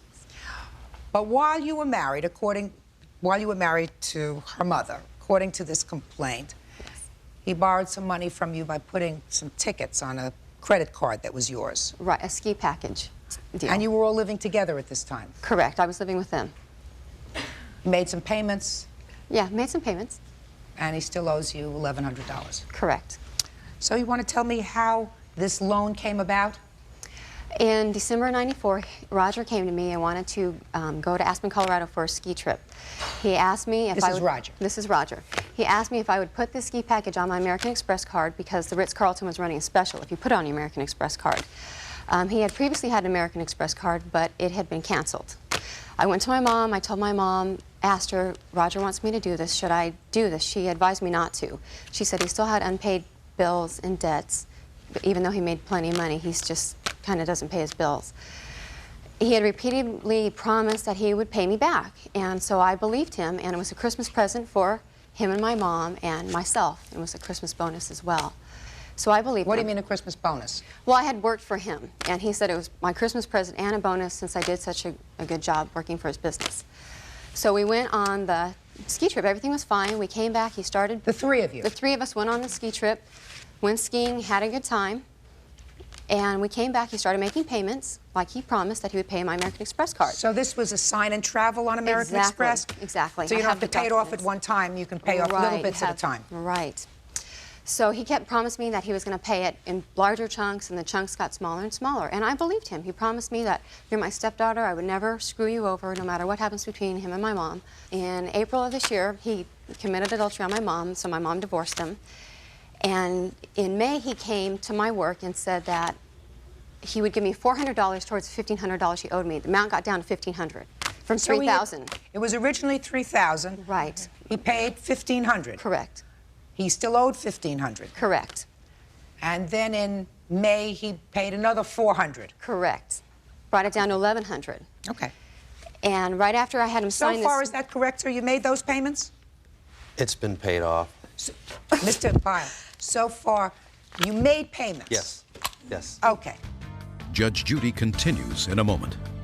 3 weeks after Linda and I split up, everything from my home was stolen from Linda. Took it all. Every document, every paperwork, every receipt. Real cases, real people. Judge Judy.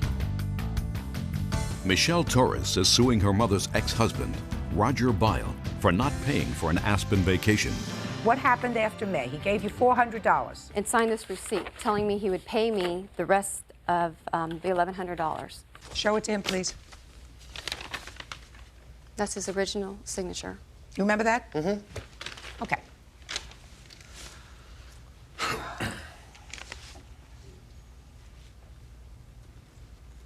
So, after May, did he make any payments? No.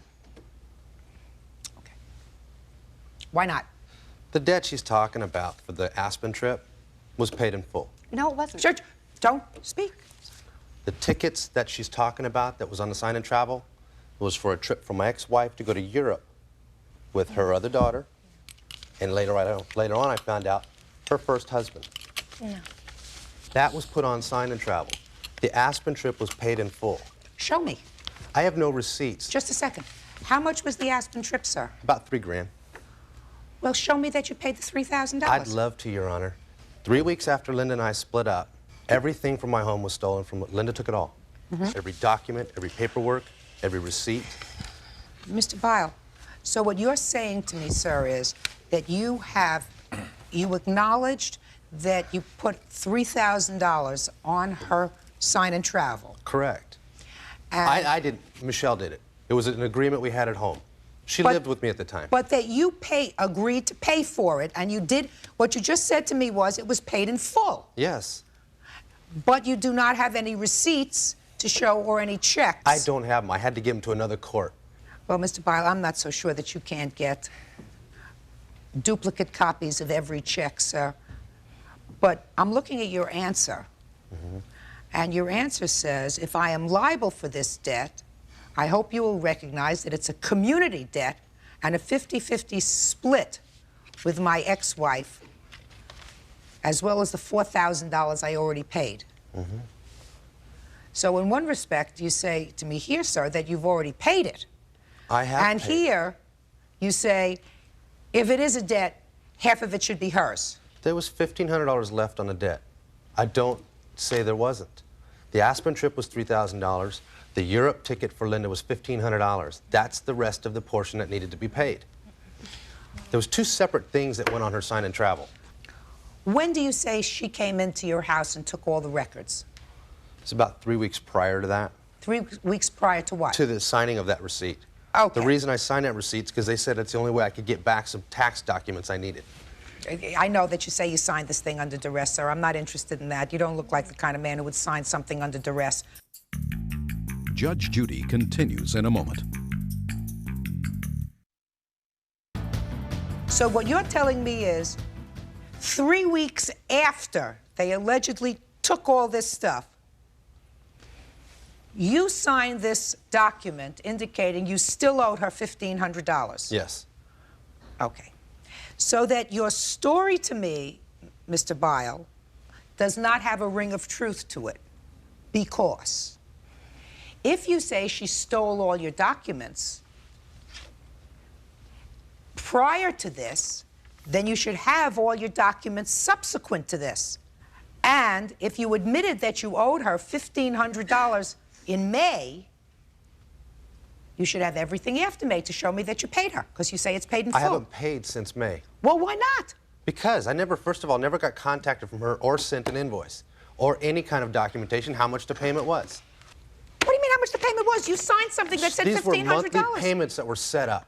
Just a second. You had been paying Sign and Travel. Your Monthly. checks went to your checks went to Sign and Travel, correct? Show me since May your checks to Sign and Travel. Did you hear what I said? I said there isn't any. There is. I Why haven't not? paid since May. Then I'm asking you again, sir. You had paid before May, and you say you don't have those checks because they were all stolen. So since May, you should have the checks if you in fact paid. And if you didn't pay, then according to this signed document, which is a note, you still owe her the money, which is, at this point, $1,100 because you paid her $400 in May. Okay. Judgment is for the plaintiff in the amount of $1,100. That's all. Thank Why does that excuse? You may step out. Judge Judy continues in a moment. And on the next Judge Judy. Forget it. I'm done.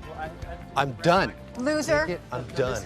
I told you to I'm keep sorry. away from I'm sorry I said something like that on camera. completely I'm lying. Sorry. I'm sorry. He's done nothing but he's dirt. just want to have fun, fun, fun all the time. It doesn't matter what he does. He just enjoys the fun and throws everybody else away and everything away. Never pays his bill. Never does anything. Yeah.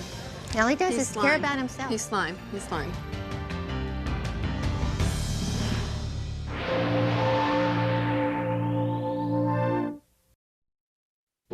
I haven't done anything to scare you yet, right? Fun used to live with her. Now she wants the son to pay what he borrowed. Why didn't you ask Mother and son for money? I'm sorry, Your Honor. Why didn't you ask your father for money? Your father. Your Honor, I have made payments. Am I speaking a language that somebody Yes. understands? Is her courtroom. This, the Judge Judy. Parties on Trevino versus Reader. Step forward, please. Is Judge Sandra Trevino used to live with Foster Reader. Now she's suing Foster Dustin for bills he ran up. Mr. Reader Sr. Step up. Mr. Reader. Ms. Trevino, according to your complaint, you and Mr. Reader were living together, correct? No. He wasn't living with you, Senior. He stayed with me for a month. Stayed with you. I paid the rent. Just a second. He was you. He stayed with you for a month. This is his son. Yes, ma'am. Staying with. He also stayed with you. Yes, ma'am. And while they were staying with you, you let they was staying. Use your Sears credit card. Yes, ma'am. Junior, why? Well, we were good friends, and he was just starting a job, and there was stuff, tool chests and stuff, and he promised to pay me back when he started what he needed. I started getting an income, and I trusted him. He's a nice kid. But now that we're working and Star and I are no longer seeing each other, he doesn't want to pay me. Why didn't you ask Senior for money? Because I like Sears tools. Because what? I like the tools Your father. Sears put out. So? She had his tools at Sears card. Go ahead, sir. Maybe you can answer for him. Sears chart. Actually, what happened, Your Honor, when we got together and we were there a lot longer, 2 months. Well, first it was a month. Now you say it was longer than 2 months. It was a lot longer than any two-ship went on for about a year and a half. Mrs. Trevino's credit card, the relation was not being able to be used at the time, and I paid it up, brought it current. The card, I paid up the Sears credit card where Sears credit used. I paid up her Visa credit card, which they never let her use it. Could be used. At that time, my son could have asked me for the money, but okay, they were going out and buying the tools. She took him to Sears and started on her own while we didn't even know together. And as we were living together for quite some time, over a month, we're still together, things went on between them. He could have gotten the money from me if he'd done for it. Well, that's what I want to know. Why didn't you ask your father to borrow money for your tools rather than asking Miss Trevino? Because she borrow the charge card for there. But he had the money. He had a charge. I never came up to ask him for that, Your Honor. All right, so now you use the credit. How much did you charge on her credit card? About $1,100, Your Honor. Credit card. Is that right? Yes, ma'am. And how much did you pay back? So, 1108.45. You have proof of that for me? What I have is my check register. And what does it say in it? Your Honor, I have made payments. I have 9 checks totaling the amount of $108.45. Is that made directly to Sears? Sears and Mrs. 500. Let me see it. Trevino.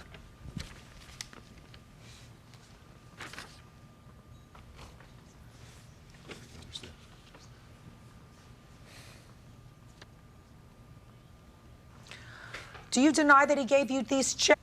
He's got them in his book. He gave me checks for the rent when he was living. Checks, madam? Some of this, how much rent? He was paying $200 a month. Been there? There were charges here for $32.45, $38, $75, $63. For what? $75. No, it says to Sandra Trevino. Let me see your Sears.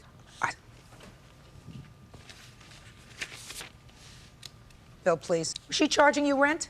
I paid her rent on my own will, and wrote her a check for rent. I just given her cash. What do you mean you gave I never get. will, sir? I was told I didn't have to pay rent. But of your own. Paid her That's anyway. not true. Yes, sir. Your Honor, I was the one paying the rent, but I That's not true. out of my own money. That's why he didn't have to pay rent. He said Time. giving her cash. He did give her money, but like I said, And he was giving. because he wanted to.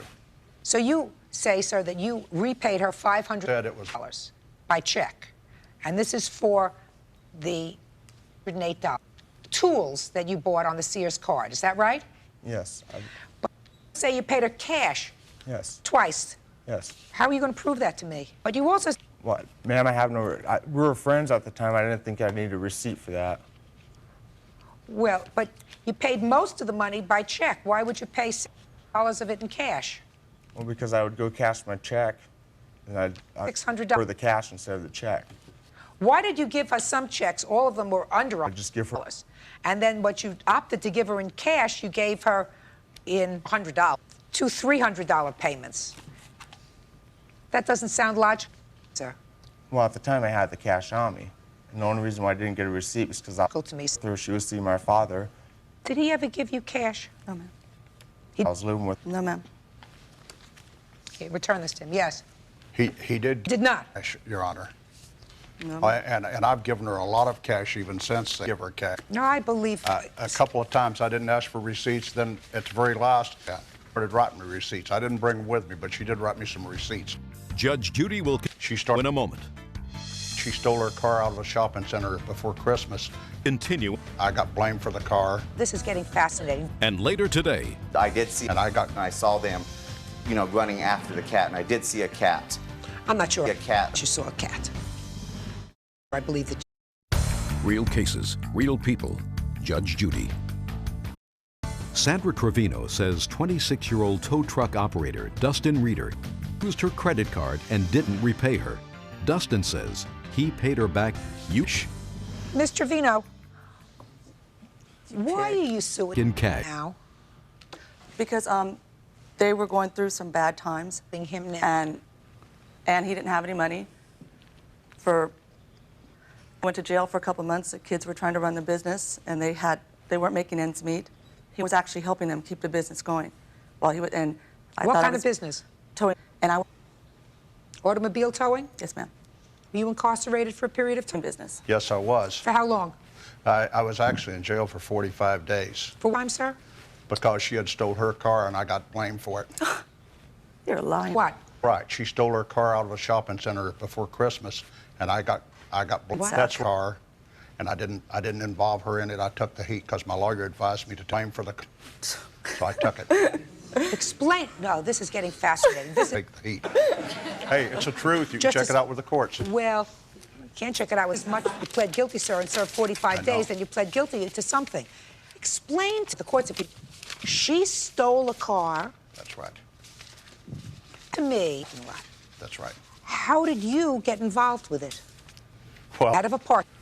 When I first met Mrs. Trevino, he tried selling it to cop. Oh, she didn't have a car. She had problems with her car.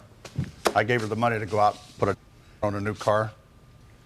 When we started squabbling, she couldn't make the payments, down payment. So then she decided, it was insured, she decided that she would take it and collect the insurance off of it, which she did.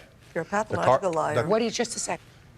Pathological. You didn't collect insurance? Mr. Trevino. The car. So she reported the car stolen. That's right. Go ahead. Ah, it's coming together. She reported the car stolen. Mm-hmm. Then the plan was for her to go out and sell the car once she got the insurance and for it. Mm-hmm. Is that right? Am I right? You're close. Well, money. Tell me where I'm off. Tell me where I'm off. Anyway, turned out I got caught with the car. How did you get caught with the car? Because somebody had did some work, as it turned, brought it back. You mean did some work on it to sort of Change the VIN numbers. Work on it, numbers. Brought it back. I got caught with it.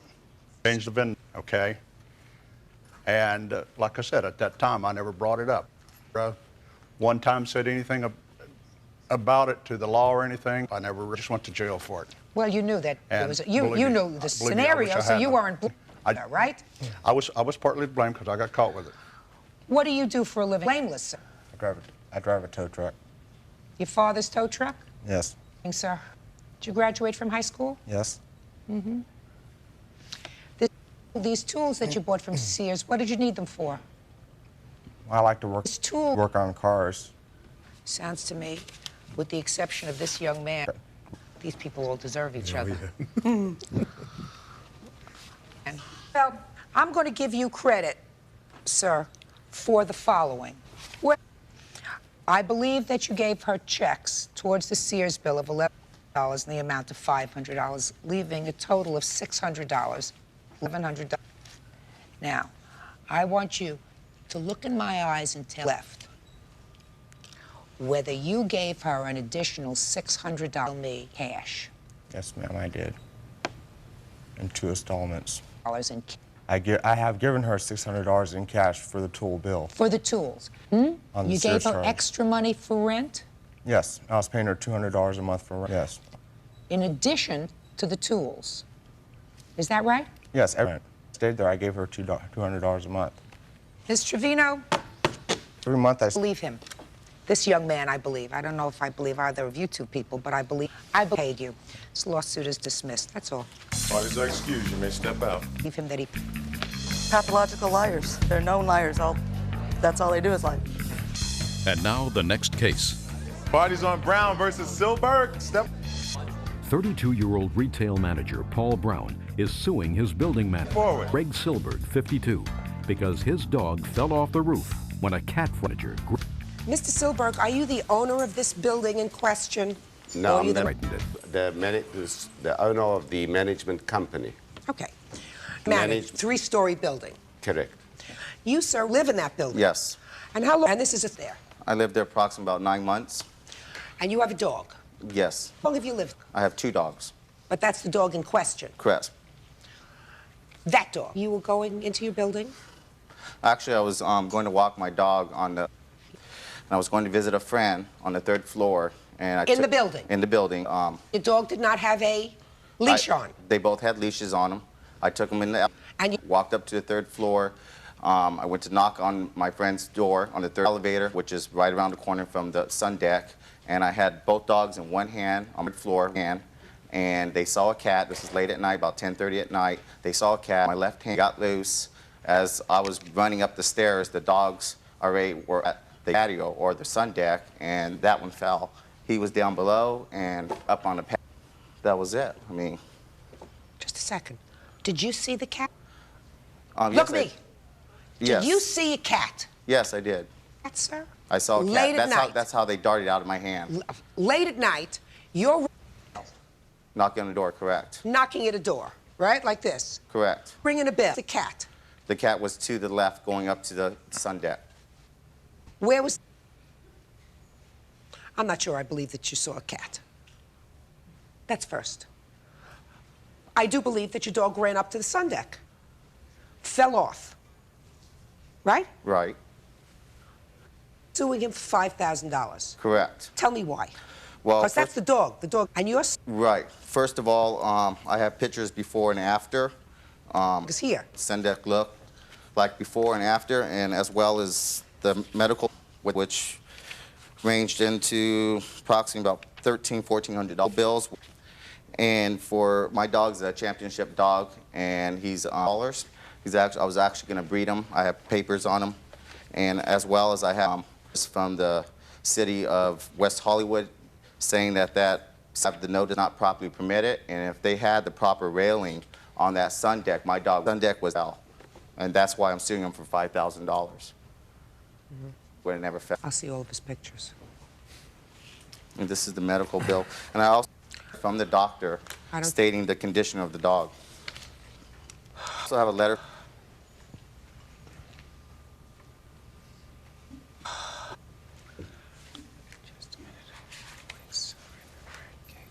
Who found the dog?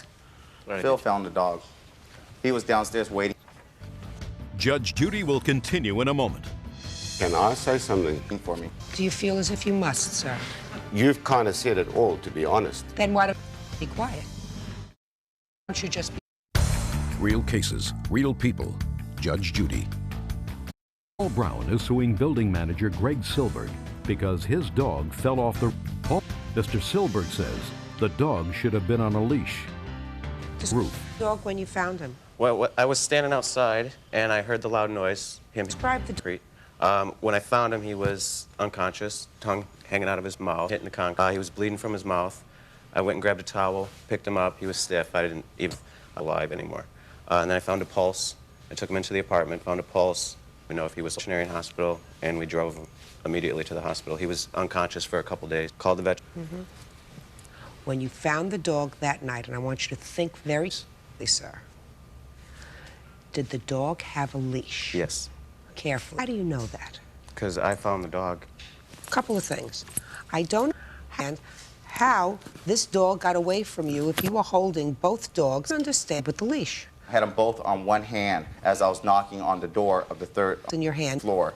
And I did see a cat, and I saw them, you know, running after on the third. I did see a cat, and he went off. The other dog, because I called them both. Just I called the cat, and I. So what you're telling me is you had both dogs in my left hand, correct? Both so their names. One hand. Right. And you couldn't control in holding on to the leashes of both dogs. No, because actually when they saw. Well, the cat's not his fault. Okay, but the balcony's his fault. Just a second. If the cat. How? He broke the law. The law, I mean, that balcony was not proper. If that balcony was properly permitted, that dog would have never fell. This is a place that you didn't know about. You knew about this place.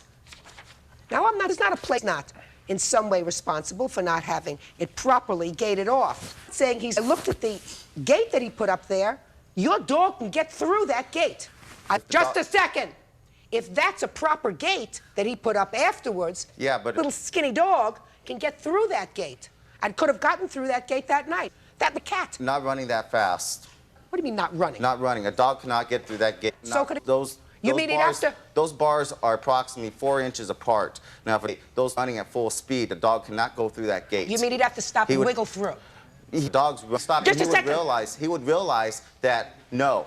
He would realize he would realize that he would not be able to get through that gate going that fast. That's why the dog fell. He would realize he was going so fast he didn't see the drop. That's why the dog fell. Now, if that fell because there, the dog would have stopped. This gate was up. Is not designed to keep out dogs and cats. It's designed to protect people.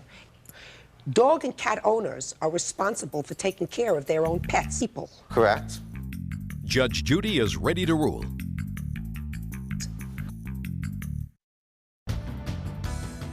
Just because there is doesn't mean somebody has to pay you. That's what the courts are about, sir. This is a people protector.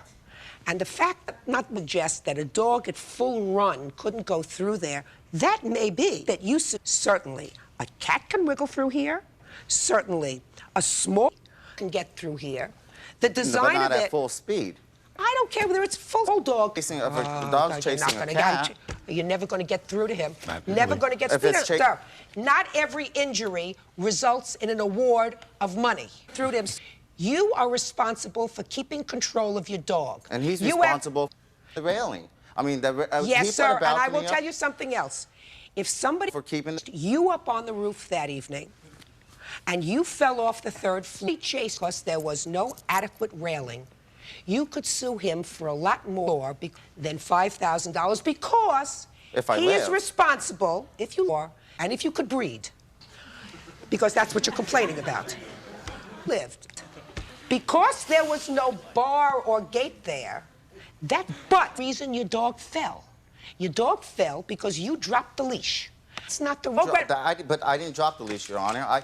The dogs got away from me. I didn't drop the leash. And your dog, Mr. Brown, sir.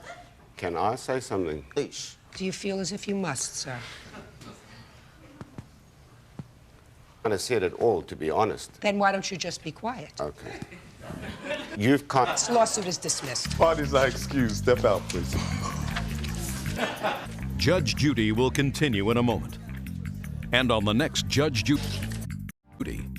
Well, obviously, I'm delighted, and I just feel that Mr. Brown has responsibility for his own action. First of all, the dog was there. He didn't take. It wasn't No, it allowed was not on his illegally. leash. You don't even know what your own manager does there. Your Legally. dogs are there. On You're top- saying on illegally top now of it, after 9. I've been there 9 months. He If the manager knew that they're takes illegally after 9 responsibility. months. All he then wants to do is everybody's responsible. Doesn't want it on its head. So do it you can't feel you're not breathe. responsible for not having a proper sun deck up there? Absolutely. The dog fit. Responsible. No, sir. He broke the law. He should pay for it. You're not.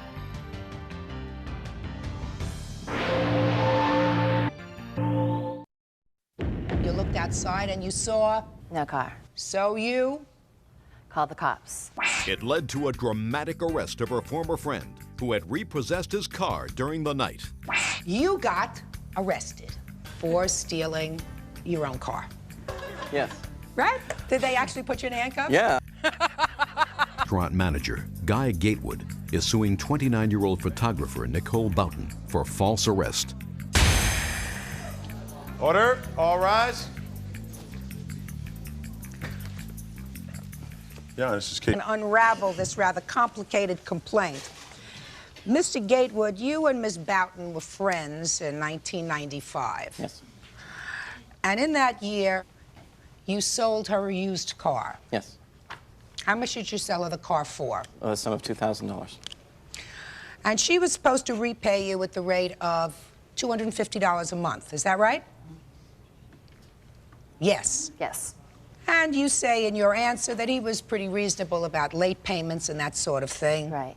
But you were paying off this car. What kind of car was it? A VW Bug. They're cute. Yeah. Right? So there came a time sometime a couple of years later when she hadn't been making her payments and you were worried about the insurance on the car. You decided to repossess the car. Yes. So in the still of the night, without telling her, right? Oh, no. There was a Did you tell her you were going to repossess the car? letter sent to her, yes. That said what? If you don't, I will? What? If you don't pay, I will repossess the car. Right? Right. But then you didn't tell her when you were going to repossess the car. Day and date. It gave her till the end of the month, which was... Mr. Gatewood, do you understand what I'm saying to you? You didn't tell her when you were going to repossess the car. The exact day and time, and no. Right. No. So, without telling her when you were going to repossess the car, this former friend of yours, you went to where the car was parked. Yes. And took it. Yes. And the registration was still in your name. Yes. Because that was your arrangement. Yes. She did what any normal person would do, getting up in the morning. You looked outside and you saw... No car. So you... Called the cops. You got arrested. Pulled over, yeah. For stealing your own car. Yes. Right? Mm-hmm.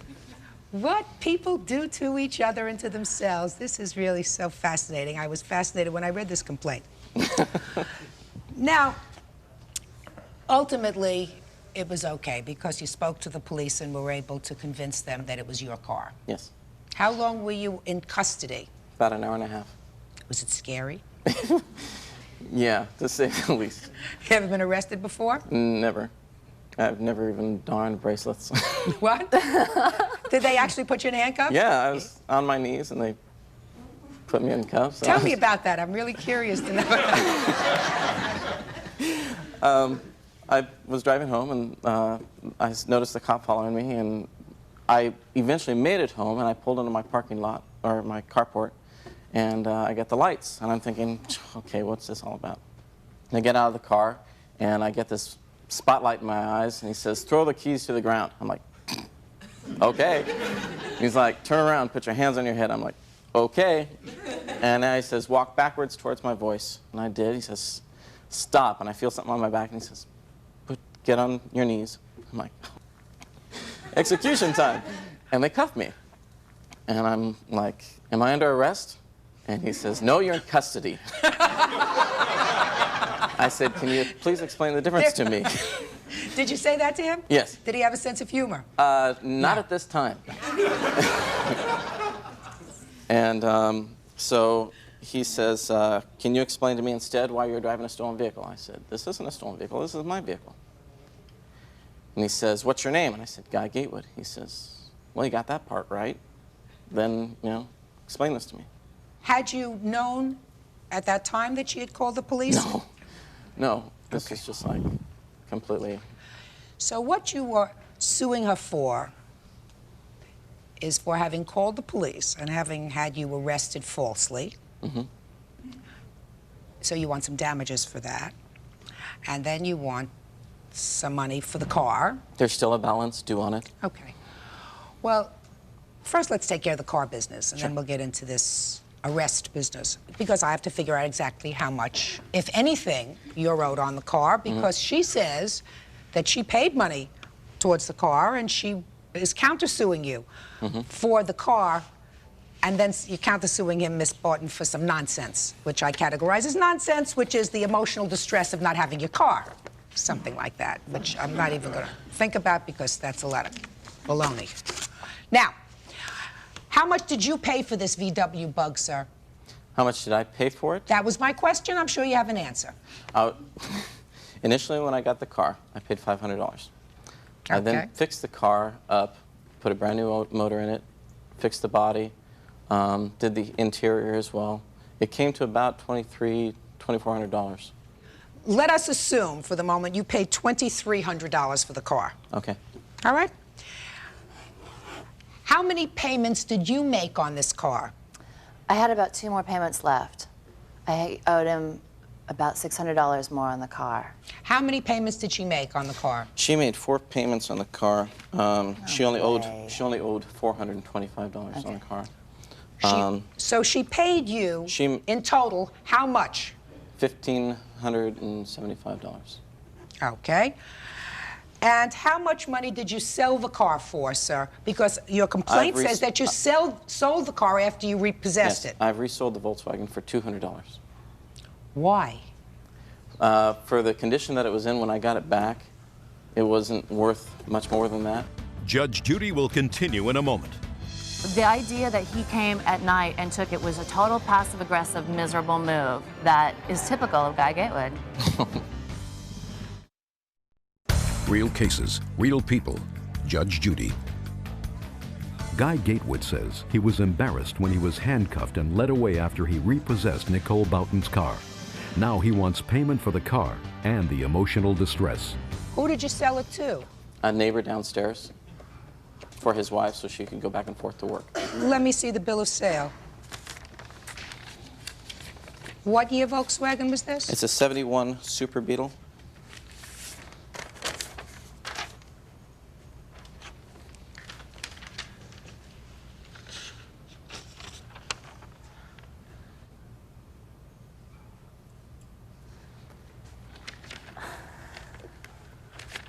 Mr. Gatewood. Yes. You were driving this car when the police pulled you over. Yes, I was. Where were you driving it from, sir? I was driving it from Shooter's Bar in Huntington Beach. What is the distance between this barn and your home? 2 miles. And how long had you been driving the car from the time you repossessed it until the time they repossessed you? It was stored most of the time. Maybe 2 or 3 times I took it out to keep it running. I also have another Blazer and a motorcycle that I use frequently. Now, Mr. Gatewood, just because you do a bill of sale for $200, sir, doesn't mean that I believe that you sold this car for $200, because the car was clearly a drivable vehicle. Drivable vehicle, cute little car, almost vintage, you know, 71 VW Bug. Was a convertible or not? No, it's not convertible. So just because you wrote $200 here doesn't necessarily mean I believe that you were paid $200 for it in total. I'm not the only signature on that statement. You're talking about the buyer? The buyer also. Oh, well, it would certainly serve. The buyer would certainly say that he only paid $200 for the car, because that means his tax when he has to register the car is a lot less. People do that all the time. It's wrong and it's illegal, but people do it all the time when they sell cars that are used cars. They say, hey, listen, put down $200, I'll give you $800 for the car, and then I only have to pay tax on $200. You understand that, Mr. Gatewood? I understand your point of view. Now, what did you, after you found out that the car wasn't there, you called the police. When did you realize that he had taken the car? About 3 days after I made the report. I didn't hear from him. I called him as soon as I called the police. I was like, your car's been stolen. I know I still owe you money on it. I'll pay you the money I owed on it, but just to let you know it's been stolen. So if you get any calls about it being found, then call me back. I didn't hear from him. And he didn't tell you that he had taken the car? No. Right? Right. Right.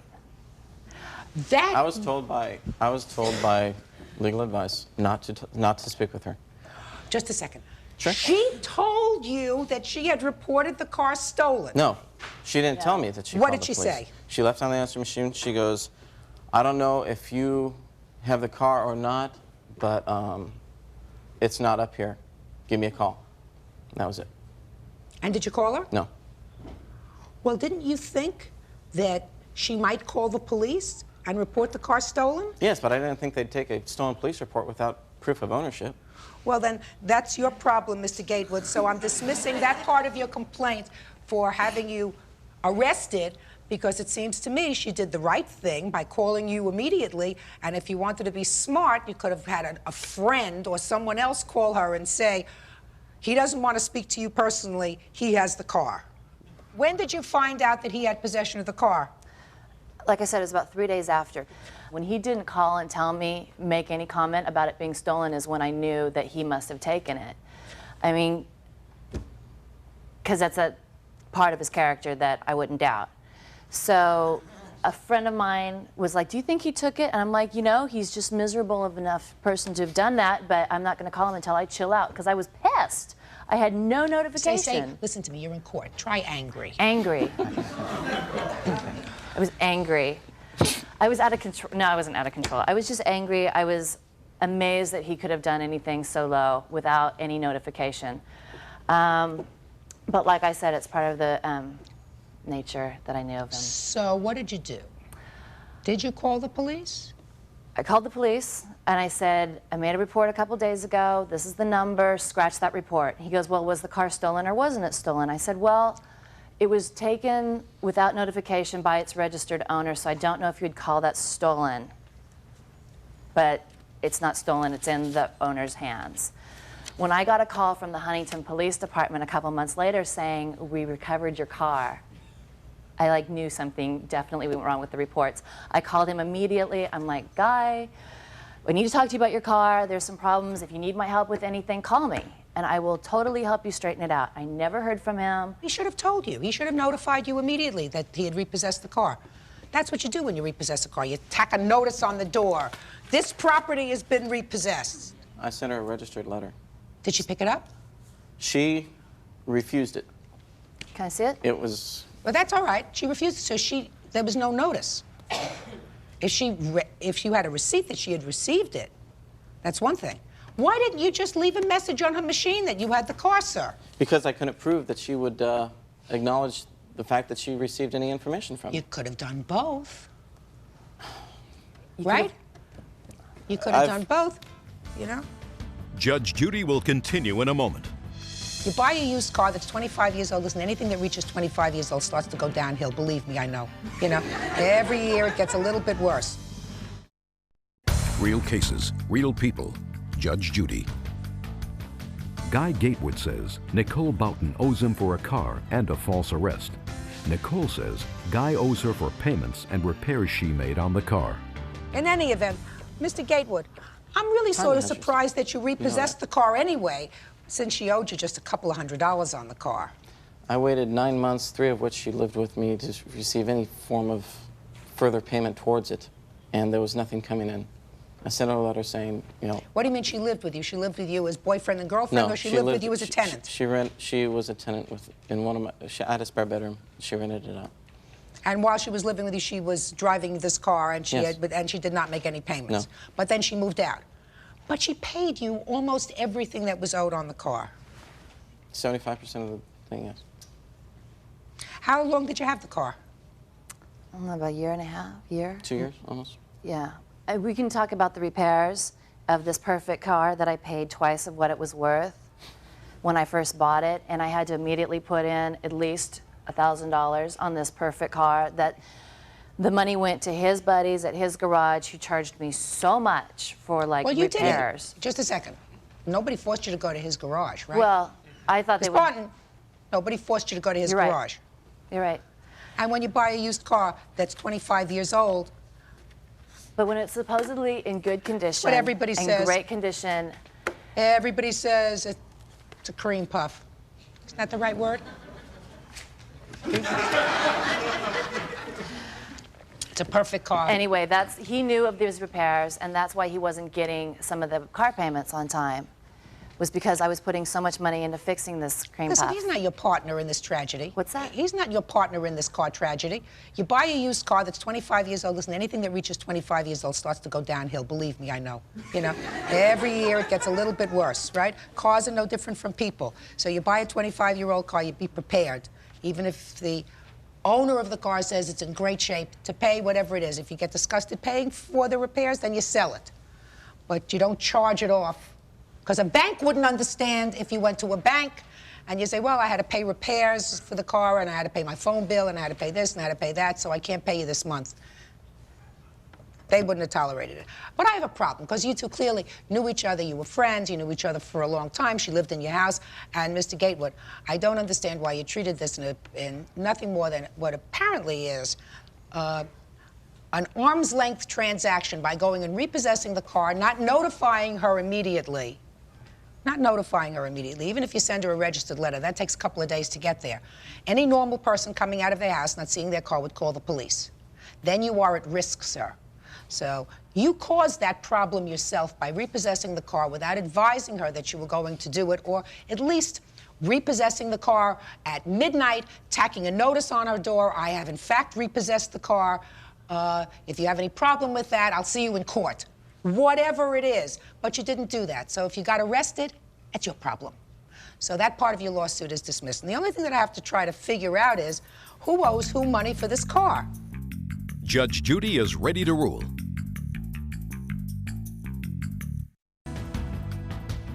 Now, you have any proof that you paid $2,300 for this car? That was all in parts, receipts, stuff like that. Well, let me see. I did bring anything like that with me because I didn't feel it would be necessary for today. And you say you bought it for $500? Yes. So let's see how much you made. So you don't have any proof of how much you put in to have it fixed for me. So let's say you put in nothing. So you bought it for $500. You got $1,575 from her, and you got another, according to you, $200 from your neighbor. 5, 7, 12. So far, you got $1,775 for a car that you paid $500 for. That's pretty good. That's pretty good. Now, on the other hand, Miss Barton, you had the use of a car for almost 2 years. Right. At about $750 a year, right? Plus all the repairs. That's what happens when you have a car. You do repairs on a car when you have a car. So for $750 a year, you had basic transportation. Basic, very basic. Did you have another car, or just this car? It was great. It was great. So that seems to me as if, that's nice, 12 months. Comes out to what, less than $50 or $50, $60 a month to own a car? That's not bad. You have insurance for this car? Not anymore. Did you have? Did I have? Paid up insurance all the time? All the time, no, not all the time. Well, that was one of the reasons he repossessed the car, right? I don't know. Just a second. He had more excuses for taking the car. Let me ask you a question. No, he's very clear in his complaint. He says he was concerned because the car's in his name, and you told him you didn't have money to keep up the insurance. So he was afraid if he got into an accident in this car, they were going to come and take away his other car and everything else that he owns, right? So you didn't have insurance on the car. Okay. Right? Mm-hmm. Oy. Sounds to me as if you made out okay, Mr. Gatewood, in the sale of the car. Sounds to me, Miss Barton, that you brought on some of this on your own. Mm-hmm. had no insurance on a car. You certainly weren't going to get stuck if the car was in an accident or if you hurt somebody. He was going to get stuck. He's the registered owner, and you have nothing because you couldn't even make the car payment, so they couldn't go after you. So it sounds to me as if you two folks absolutely deserve each other. Your complaint is dismissed. Your countersuit is dismissed. Goodbye. Parties are excused. You may step out. Judge Judy will continue in a moment. And on the next Judge Judy. He knows me really well. He knows I'm a very distracted artist. He could have made it a little bit more clearly without being so passive-aggressive about, look, I really don't appreciate what situation you've put me into. He never communicated anything with me like that. No. Whatever's in the past is in the past. Everything ends the way it's supposed to end.